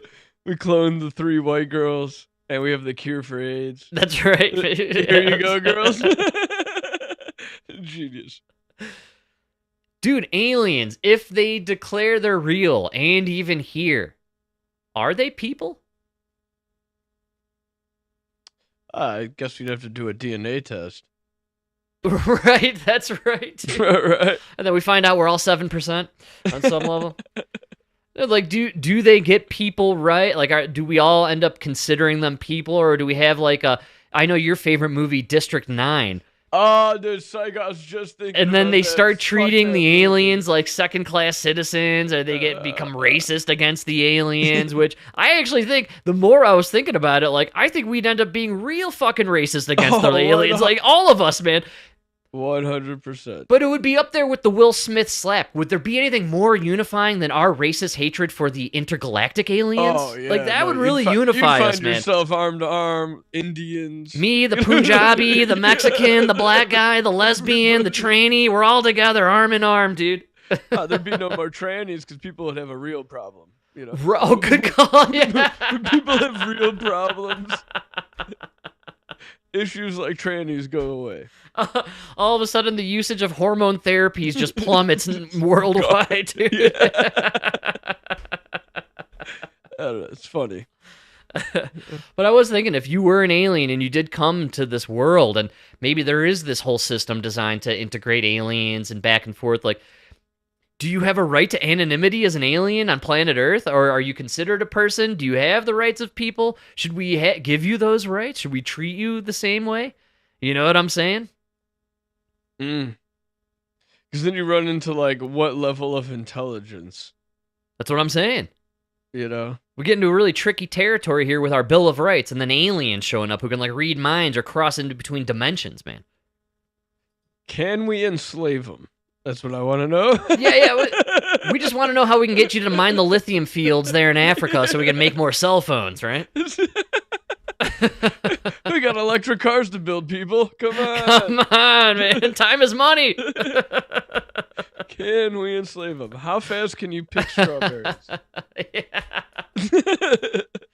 Oh, these aliens, they got to be smarter than us. We are the ones who are enslaved. That's the only thing I can think of. We must be like a slave outpost somewhere on the outskirts of the Milky Way galaxy, and they just assigned like one of their worst managers to run it because it's way at the shit post out there. And then that guy just he's lazy. He stopped looking over everything, and then all of a sudden, like the Bill Gates of the world took over, you know, unbeknownst to the actual alien running the show. But he doesn't actually give a fuck. He's just some drunk, you know, not really paying attention, right?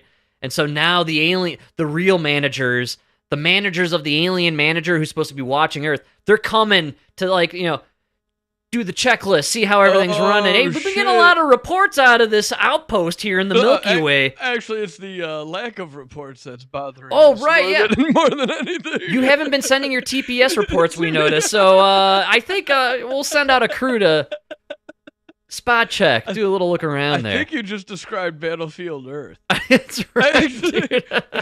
What you just described more entertaining than Battlefield Earth. Same kind of premise.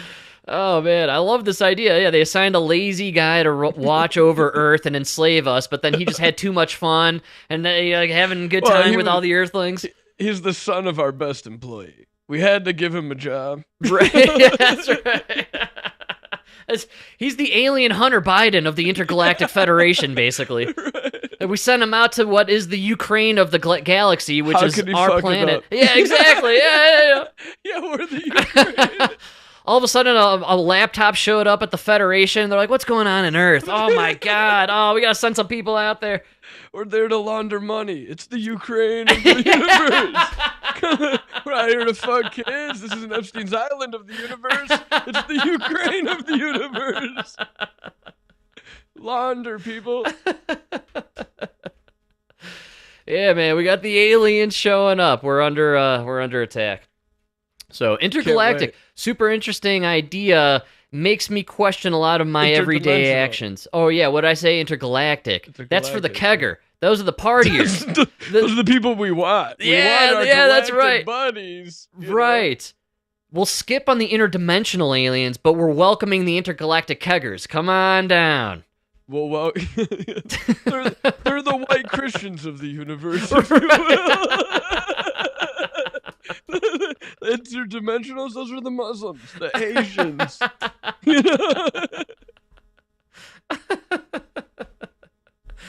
Oh, man. So, yeah, I think it's just pretty cool that we're in this day and age. Maybe it is the sign of the times of idiocracy being upon us, where instead of Congress members really hashing out the real important details of what needs to be accomplished as a society, we got Luna talking intergalactic aliens or interdimensional aliens, and Marjorie Taylor Greene pushing bills to stop chemtrails. So maybe our priorities are a little skewed, maybe that's the sign of the times that I'm seeing. But I'm happy. I'm excited. We got people higher up in the upper echelons of our elite society talking chemtrails and interdimensional space aliens. So good times, I can only assume. Tackling the important issues. That's why I'm big fan of DC. That's what we voted for, too. That's what we voted. Speaking of people we didn't vote for, do you see Eric Swalwell? He's one of my favorites these days. I'm a huge fan of him and his videos, his viral videos that he's putting out there. You slept with a Chinese spy. We have to always lead with the fact that you slept with a Chinese spy. That's right, man. Yeah, that's number one, top of mind for everybody. Fang Fang and the Bang Bang when it comes to Eric Swalwell. But he seems to be their guy that they go to in order to send out and be the moral standard for the left party, right? They're like, well, if we're outraged morally, we're going to send out the guy who got caught cheating on his wife with a Chinese spy. He's the one we want to put out there. I think they're going to run him for president. Yeah, I could actually see that. I don't think that's not impossible. He's kind of like all they got. He's the most manly man that they have. You can't run Booker or Hakeem Jeffries, the other Booker, right? They're lame. So, and Buttigieg is pulling 0% with the black fellas, so you got to go with Swalwell. Even with the beard? Nah. You're psycho. Literally the one thing I wrote about in my notes for the Swalwell thing. Why do they think growing a beard is just like... You know what? They think we're a party of fags and lady men, lady fellas. Let's change our image by growing beards. No, I love it. They're bringing out so Swalwell and David Hogg has a new scuzzy beard thing going on, and Buttigieg, he's doing the same thing. I noticed they're all doing this, and this is the Democrats' attempt to be normal. I want everybody to understand that these are elitists. They are one percenters. They don't shop at Aldi's. They don't go and get the cheeseburgers at Wendy's on their lunch break. These people do not mix and mingle with regular folk. They do not, man. They don't shop for groceries. They eat out and wine and dine at French Laundry and fancy restaurants of the like in DC and New York and all this stuff. But a memo was sent out after 2024, and it said, we have a serious problem reaching men 18 to 34. And so in response to that memo, the DNC decided all men stop shaving and dress like slobs. That was the memo. They decided in order to connect to the manosphere, to connect to average guys, we got to wear sloppy t-shirts and not shave. We got to look unkempt, unshowered, filthy, lazy. This is the image of men that they have on the DNC. Well, that is a Democrat man. That's me. I'm looking at me on the other side here. It's average guys. Average guys. But that's not what we want in a leader. Trump isn't disheveled, wearing a loose-fitting T-shirt with a scraggly gray beard. You know, Trump. These guys aren't leaders. They're representatives. He's representing right. what the people look like. I just love that they decided a couple months ago, this is how we're going to reach men. We got to stop shaving and wear T-shirts. And then Jasmine Crockett lowered her IQ by about 50 base points and speaks like an absolute retard moron.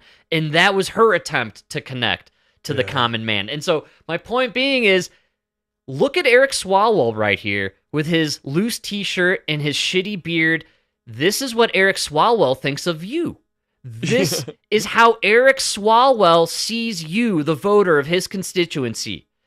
Because if he wanted to connect with you, and if he thought highly of you, he would shave, shower, wear a nice suit. Out of respect for his voting base and his constituency, he would treat them with respect. But this is the respect Eric Swalwell gives the voters of America and the average American man. And voters for Jasmine Crockett, the way she talks now versus how she talked when she was college educated and just got into Congress, that's what she thinks of you.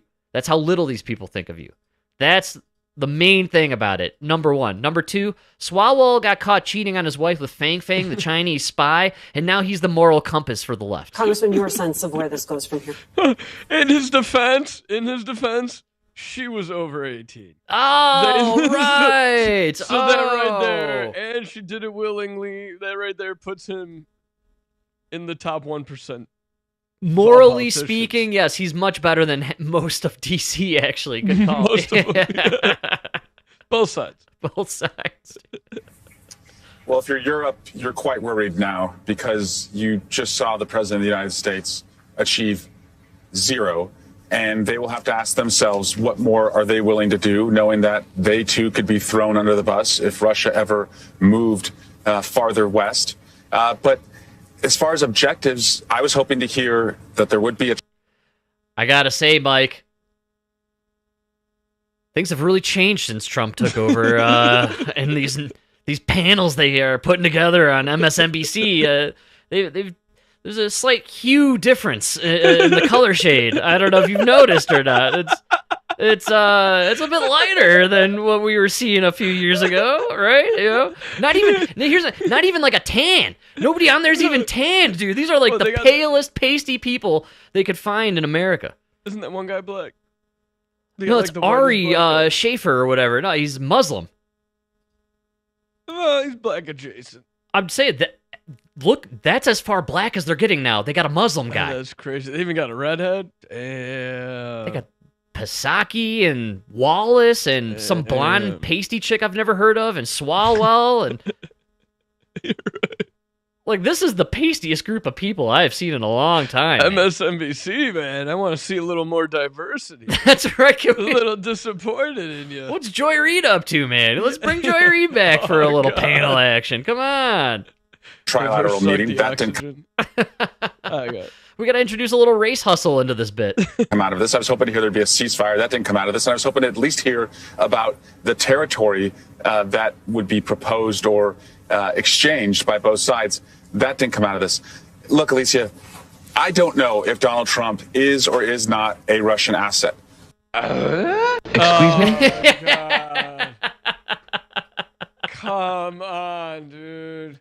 I don't know if Donald Trump is or is not a Russian asset. I do know that at press conferences like this and like at... They literally released information proving it was a literal lie concocted by Obama, Clinton, and the CIA. Yeah, but he doesn't know, Frank. He could be. I'm just asking questions. I don't know. Could be. And I just love how he opened it up where if you're Europe, you're really worried. Okay, well, the American president met with the Russian president in America. It's a war in Europe. First of all, handle your own shit. You know what I mean? Dude, great call. Great call. Russian asset. I do know that at press conferences like this and like at Helsinki, He certainly acts like one, and that He's wearing the Ukraine shirt with the symbol. That's a Nazi symbol, bro. that is cold comfort for anyone in the United States, particularly in our military, that the commander-in-chief would be so flattering of and so charming to a ruthless dictator like Vladimir Putin. Look at all the joy on those faces, man. This is the party of joy, right? The joy. They I love that. I love that. What did you want him to do? As soon as Putin got off the plane, hey, look, asshole! What the fuck you doing? You gotta be accommodating. You gotta be nice to the guy, right? Yeah, and also, you know, is this like the first time two leaders of warring countries have met before? You know what I'm saying? Like, I feel like this always happened. Always. And then all of a sudden now, you know, it's Hitler and his buddy. He's the, or what I say, Hitler and his buddy? Putin and his buddy. Hitler. Putin and his buddy, little Hitler. Little Freudian slip. That's right, man. Let the truth. Which one's Hitler? Oh, man. So, good times, right? I love it. I love Swalwell going out there, bringing up the Russian asset lie. It is a complete lie. It's been declassified. It is proven. They created the Russian dossier. In fact, the CIA under Brennan during Obama had a report that literally said we have zero proof indicating the Kremlin is working on any level to boost Trump's chances of winning. And in fact, they had proof that the Kremlin held back materials to boost Hillary's chances of winning. They were literally rooting for Hillary Clinton because they had more compromise, more dirt on Hillary to control her, man. It's crazy. How do you continue going on pushing this idea, this bullshit idea that Trump is a Russian asset? He has nothing to do with the Russians. Trump was the last guy they wanted in office. Look how good Putin has had it the last 4 years with Biden running the show. I know. He was able to take over most of Ukraine. I don't even know what Ukraine has anymore. Dude, it's crazy when you look back at the timeline, too, going back to Obama. It's like every time there's a Democrat in office, Putin's taking little chunks of Ukraine, and then Trump goes in there and there's no movement. Everybody just stops moving. We're in a hold pattern. That's right. And then Biden comes in, they're like, ooh, yeah, a little more here, a little there, you know? The puppet. The puppet, man. So it's just a funny lie to keep pushing. Nobody is believing it, right? That I understand. Maybe the boomers. I know the boomers love constantly believing everything everything the mainstream media professes, and so I could see that sliver of population, the 25% or so, getting all on board with this. Trump's still an asset. Man. Oh yeah, man. They believe anything you say bad about Trump. Refuse to accept anything good. Right on, man. And ultimately, dude, Trump, he's the artiste of the deal. And I think he's pulling the deal off. You know what they're going to do? They're going to give like Dnipro and a couple of the other chunks of Ukraine. Clearly, strategically, they want to own that lake, that little reservoir. You know what I'm saying? They want to have the whole thing there, right on the Black Sea or whatever it is, you know. So they're gonna take it, and that's it. Russia's gonna get what they want, that chunk of land, and we're gonna create a new demilitarized zone or something along the border there, and that's what's gonna happen. It was always what was gonna happen. I mean, Putin, he was gonna take his chunk. That's what he wanted. He has the upper hand because Ukraine can't defend themselves without U.S. troops on the ground. And we've already proven we're not willing to die for Ukraine. Right. And ultimately, too, as Trump has said, Ukraine and NATO can't do anything without us running the aerial command. Yeah. And without our satellites and us controlling the triggers, essentially, there's no war. We're going to take away the toys. Playtime's over, boys. Sorry to break it to you. Right? Just like in your favorite movie, Hobbs and Shaw. Yeah, man. Bro, I finally watched it. It just like came on the other day. I've never seen it. I've heard you talk about it. I fucking love Hobbs and Shaw, man. Yes. What blew my mind is that the scene where he's holding the chain for the helicopter and the car? Yes. And the truck? Not even top 10 most ridiculous scene in the movie. No, it's the most believable part of the movie, actually. The movie is so ridiculous. How's it even considered a Fast and Furious movie? There's no Vin Diesel. There's no nothing. It's just crazy. It's the dumbest movie ever. They go to Samoa. Hold on! It's one of the worst movies I've ever seen. It's the stupidest movie of all time. I just love it because it's action that it's ridiculous, over the top action. It's insane. Yeah, so it's totally insane. So there's this chase scene that takes place, and it kind of reaches a point where you got multiple cars, a helicopter. Jason Statham, he's driving like a muscle car truck and there's a chain. It's a tow truck. It's a tow truck. It's connected to the helicopter. It's a chopped up record. Right. And so and then a posse of other guys with chopped up super chopper cars that are also Samoan, apparently. They ride alongside and decide to join forces with Jason Statham, and they miraculously link these cars together. They just for some reason in the front and back of each car have these things that can hook up to other cars. They're using chains. Right, that guy, he does the double whip. With two arms, he whips the chains perfectly. It links up. Now you got 3 cars now. They're linked up, and the helicopter's kind of pulling on them. So it's lifting one in the air. One's in the air, so now the other Samoan... The chain is connected to the helicopter. I think we forgot that part. It's dragging the helicopter down. Right, and so at some point now, you get to this later on in the scene here where they're shooting rockets off on these cars, and you got about 4 cars now connected. They're going into turbo now. They do the switch like Fast and Furious style. They get the turbo going. The nitrous. The nitrous, man, right. And then Jason Statham's got his own nitrous, so everyone's nitrous up now. And the helicopter's hanging on. You got Idris Elba, he's in the helicopter. And he's firing rockets now at these cars. And so they fly. This is my favorite part, where they go off the ridge a little bit. And somehow The Rock, he's able to keep it. I like how The Rock's still holding both sides of the chain. And he's just riding this truck the whole time. Right, going off the cliff, helicopter bombs going off. Totally bananas. Yeah, a lot of bombs happening. And eventually, there's incredible explosions. They go off the side, but they're still connected.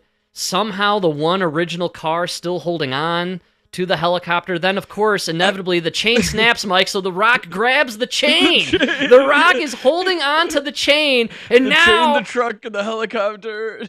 The Rock is the link between the and then he miraculously pulls it in one heave, reconnects the helicopter to the car. My God, man. So wait, Mike, you're telling me none of this is believable in your book? You're saying that this scenario on some level is impossible? Come on, man. Come on.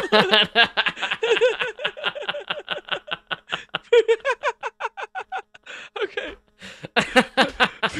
Forget the fact. That's the greatest action movie ever made, man. Forget the fact that The Rock is the strongest man alive that's ever lived.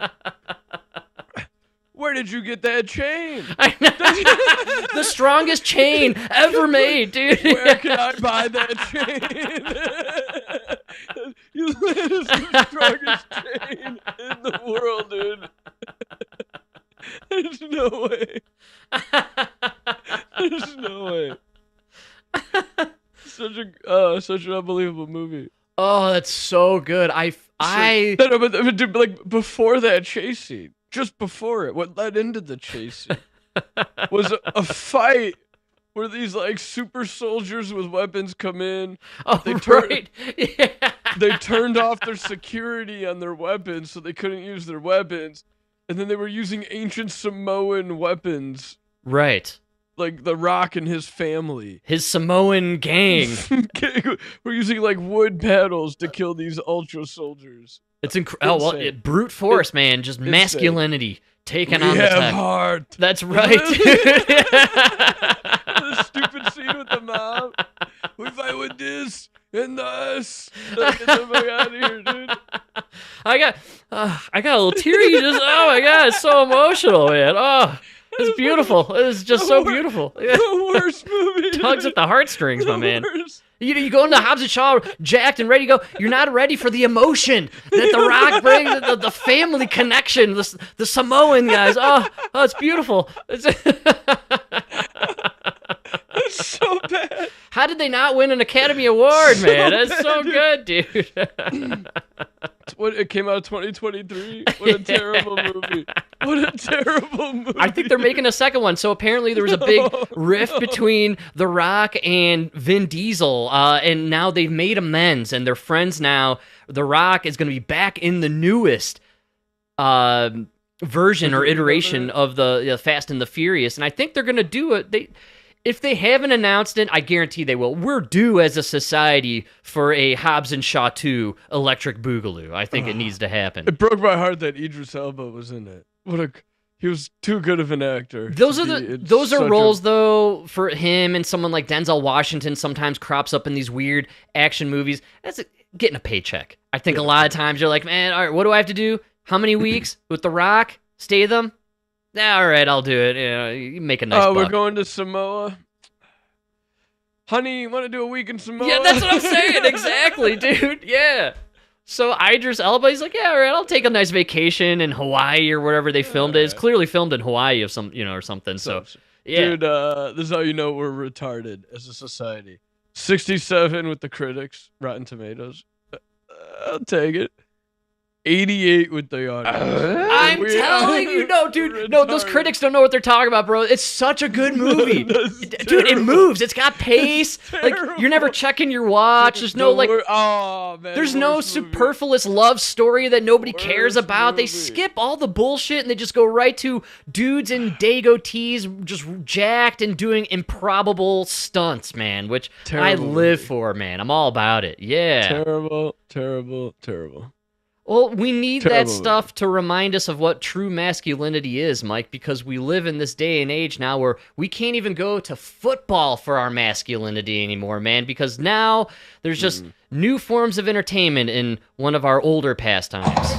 The Minnesota Vikings getting ready to tackle their rivals as the NFL season approaches. But the team now playing defense after announcing 2 new members of its cheerleading squad are men. Blaze and Louie earning spots after a rigorous audition process. I went to a lot of Vikings games with my family, mainly my dad. Was definitely watching cheerleaders thinking, like, I wish I could do that. Being that role model for other little kids. How hard is the dad kicking himself? I brought him to those games so he'd be a football player. No! I do love the idea that they have to move exactly like the females. It's so funny. It's so funny. I think I have one of their tryout things, or the news is. I love how the news is like, oh, we're gonna make a puff piece out of it, and they're so serious about it. What's worse as a father? Your daughter becomes an OnlyFans model? Or your son becomes a cheerleader for the Minnesota Vikings. Wow, man. I'm going OnlyFans model, and I'll tell you why. Because I think I have maybe a surprising take on this whole thing, which is no big deal in my book. They do these cheerleading competitions in college, and you have a full section of dudes, even though they're not as, let's say, flamboyant as this fella is. I mean, if you're doing it and you're not gay, it's genius. Well, yes, absolutely, man. But I have no problem with this, honestly. This is so silly. I'm sure there are lots of people on the right who are up in arms about it. But I want to remind everyone that the NFL was caught in a lawsuit many years ago, maybe even a decade or more at this point, and through discovery in the court proceedings, the NFL had to admit that they are an entertainment league. They are not sports. You're not watching sporting going on when you watch football. You're watching entertainment. That's what it is. Same with basketball. It's the WWE, just more people take it seriously. That's the only difference. But it's most likely similarly scripted as the WWE is. And for all intents and purposes, you're watching entertainment. So what happened with this entertainment behemoth that is the NFL? Well, they changed their demographic a couple years ago when their greatest star, Travis Kelce, started dating the greatest pop star in the world, Taylor Swift. And all of a sudden now, you have a whole new demographic of people tuning in every week to your games and showing up to the games. So you know what? Fellas who love the NFL, which is not sport, it's entertainment, brace yourselves, guys. You're going to be watching dudes dancing like chicks with the cheerleaders because it's entertainment, and they're going to go where the money is, man. And that's where the money is, because you got girls watching the game now. You got Taylor Swift fans coming to the stadium now. They're doing pride stuff with the NFL. I mean, this is what you get with this product, man. This is it. You're getting the dudes dancing like the chicks. I'm sorry, I hate to break it to you, but this is at least now we got high def TVs. If this would have came out like 20 years ago, you're watching those cheerleaders on that 19-inch TV screen. You get a little confused after a while. That blonde chick's a dude? Oh man. You know what I mean? But ultimately, I don't think it's a huge deal. You know, it's an entertainment league. These the cheerleaders are there for entertainment purposes on the sidelines and all that. With the dudes, they can launch these chicks a lot higher, and you could do more acrobatic stunts. It's probably going to be better from an entertainment perspective. So who cares, man? No worries, dude.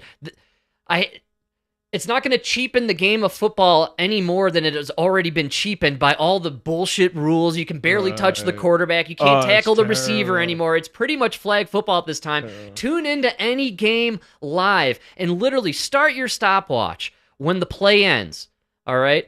Stop it when they actually resume play. You will be shocked at how many minutes eclipse between actual game time action. It's so boring. You're not watching anything when you watch football. It is the worst product on television, yet it reins in billions of dollars a year. It's an entertainment-only apparatus. Who cares, man?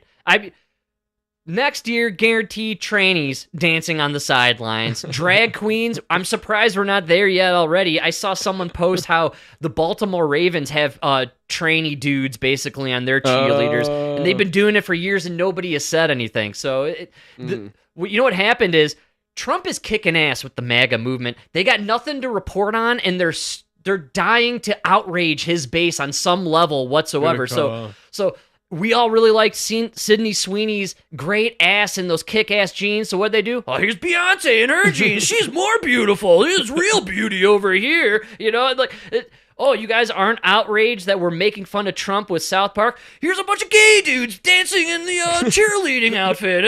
Be outraged. Please, hate us. Have hatred. You know, that they're dying to outrage the right, and it's just not happening. I'm sorry to break it to people on the left. We have it too good. We're winning so much, we're almost tired of winning. Tired. But I don't have the energy to argue with you. Exactly. Because he's celebrating the wins. But I do got a question for Minnesota there. Do you now cut the women's pay down to 70 cents on the dollar? Oh, yeah. Do you pay these guys an extra 30 cents? Because they're dudes. You got to pay them more, right? That's right. That's a man's world, my man, right? I'm curious. Yeah. Curious. Yes. So it's unfortunate for the NFL to have that kind of bad news come up in the same week where the bad news just keeps coming, Mike. ESPN no longer proceeding with Spike Lee's Colin Kaepernick docuseries. Who was working on a Colin Kaepernick docuseries? Yeah, Kaepernick no more, man. It ain't happening. And then if you read the article, it's like, because Colin Kaepernick and Spike Lee had a difference in opinion on where the docuseries should go. Right. And to be a fly on the wall, with Yes. those guys, dude. Because isn't Spike Lee like actually a poor black kid? He's an actual black person who like, grew up in from the the Bronx. Bronx. Yeah, exactly. Knows the struggle. You're right. Who like worked his way up into notoriety and fame. Right. Whereas Colin Kaepernick was raised in a home where his greatest struggle was his mom didn't put enough salt and pepper on his mashed potatoes, right? Yeah. She was a white lady. That's right. Then he grew up like in a rich white town in Wisconsin. Dude, to be a fly on the wall, man. Oh, I would love to hear that conversation. I like how they're storyboarding one of the episodes, and Kaepernick's like, "This is where I suffered the indignity of the white supremacy of my mom under-seasoning my mashed potatoes. It was unbelievable. The atrocity, the racism, the systemic racism of how under-seasoned my lunch was every day. It's crazy." You know nothing about that, Spike.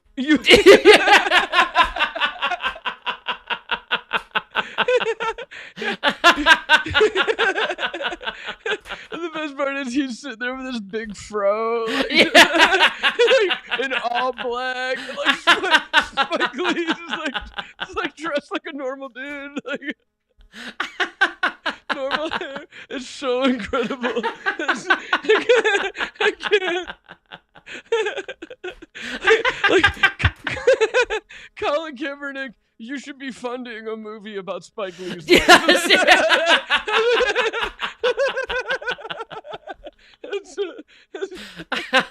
It's so terrible.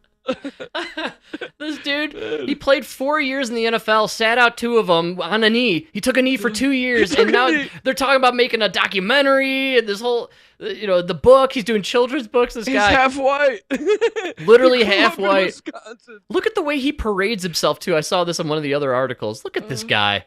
I know, with the fro and like come on, man. Great call. He's sitting across from Spike Lee, who actually grew up in the Bronx in the 70s, suffered like actual racism back during the civil rights movement.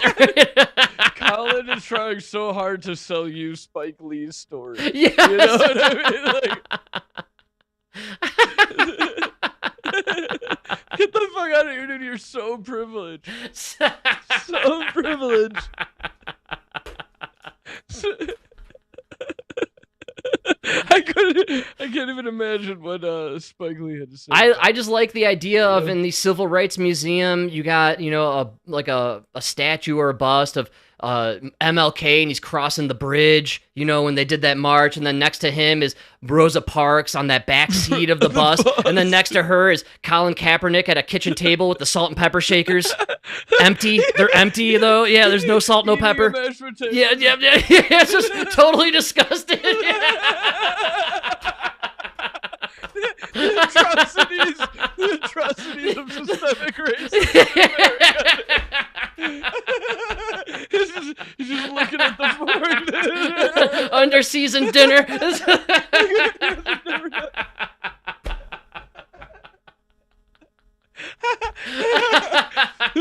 No, Spike, you'll never understand. My mom never even heard of turmeric. Never heard of it. You'll never know what I've been through.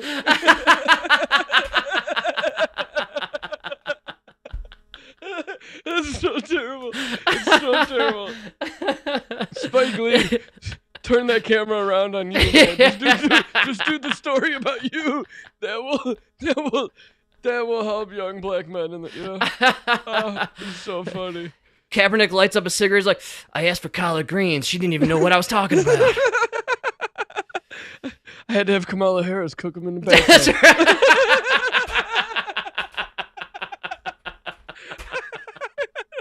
In her bathtub, dude.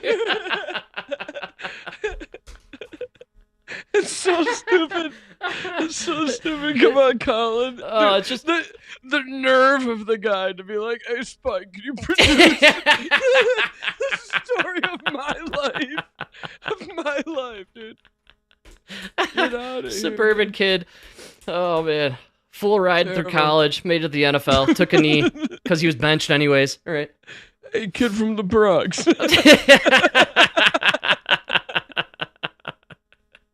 Terrible. That's why we do it, man. I love anything with Kaepernick. Every year, right when the season starts, he figures out a way to get his name in the news somehow. And then always at the end of the article, they're like, Kaepernick and his team still believe he's got a shot at joining a roster this year. It's like, dude. You're 40, dude. Yeah, no, it's... Go to Vegas with your brothers. Enjoy the time. That's it. It's over. Oh, man. Speaking of being over, Mike, I can't believe I'm saying it. There's no doubt. He got a Nike deal. How many guys play in the NFL still currently don't have a Nike deal? It's you know crazy. What I'm saying? It was just this past week. It was the anniversary of in 1984 or 86 that Jordan, to a lot of ridicule, actually signed his deal with Nike. Wow. And a lot of people mocked him for it. It ended up being a $1 billion venture for Michael Jordan. Wow. So, crazy. Yeah, really crazy stuff. And I'm sure Colin's doing just all right on his own. I'm sure he's not fine. Financially strapped in any way, and I'm sure doing all his better food, than the dude, man. yeah, much better than us. His food is seasoned in a much spicier manner than anything we eat. Personal seasoner. That's what he's That's got. right. Just sits at his house with one of those shakers, you know, like at Olive Garden. Tell me when, sir. It's the guy actually just got out of prison. It's Jeff Epstein's old cellmate. He needed somebody with big forearms. That's really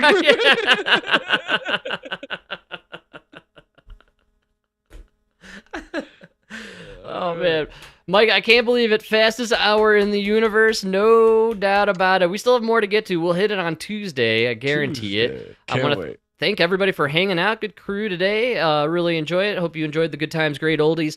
We'll be back on Tuesday, like I said. Hope you all have a great remainder of your Sunday, rest of your weekend, and enjoy the start of your week. DJ Rodfather here, playing us out as usual. We'll see you all on Tuesday. This is what YouTube went to next after Phil Collins. The algorithm. I love the algo. Wow, crazy. Another song, good song, but they play it way too much. That's why I don't trust the AI. I don't believe it. It's all hype. We'll see you next time.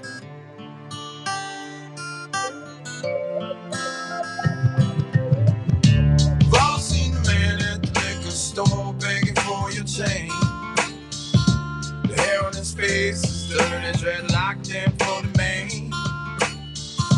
He asked the man for what he could spare with shame in his eyes. Get a job, you fucking slobs, all he replied. God forbid you ever had to walk a mile in his shoes. Then you really might know what it's like to sing the blues. Yeah, then you really might know what it's like. Yeah, then you really might know what it's like. Yeah, then you really might know what it's like. Yeah, then you really might know what it's like. Mary got pregnant from a kid named Tom, said he was in love. He said, don't worry about a thing, baby doll, I'm the man you've been dreaming of. But 3 months later, he said he won't date or return her call. And she swear, goddamn, it's fun that man cutting off his balls. And then she asked for the clinic and she gets some static walking through the door. They call her a killer, and they call her a sinner, and they call her a whore. God forbid you ever had to walk a mile in her shoes. Say you really might know what it's like to have to choose. Then you really might know what it's like. Then you really might know what it's like. Then you really might know what it's like. Then you really might know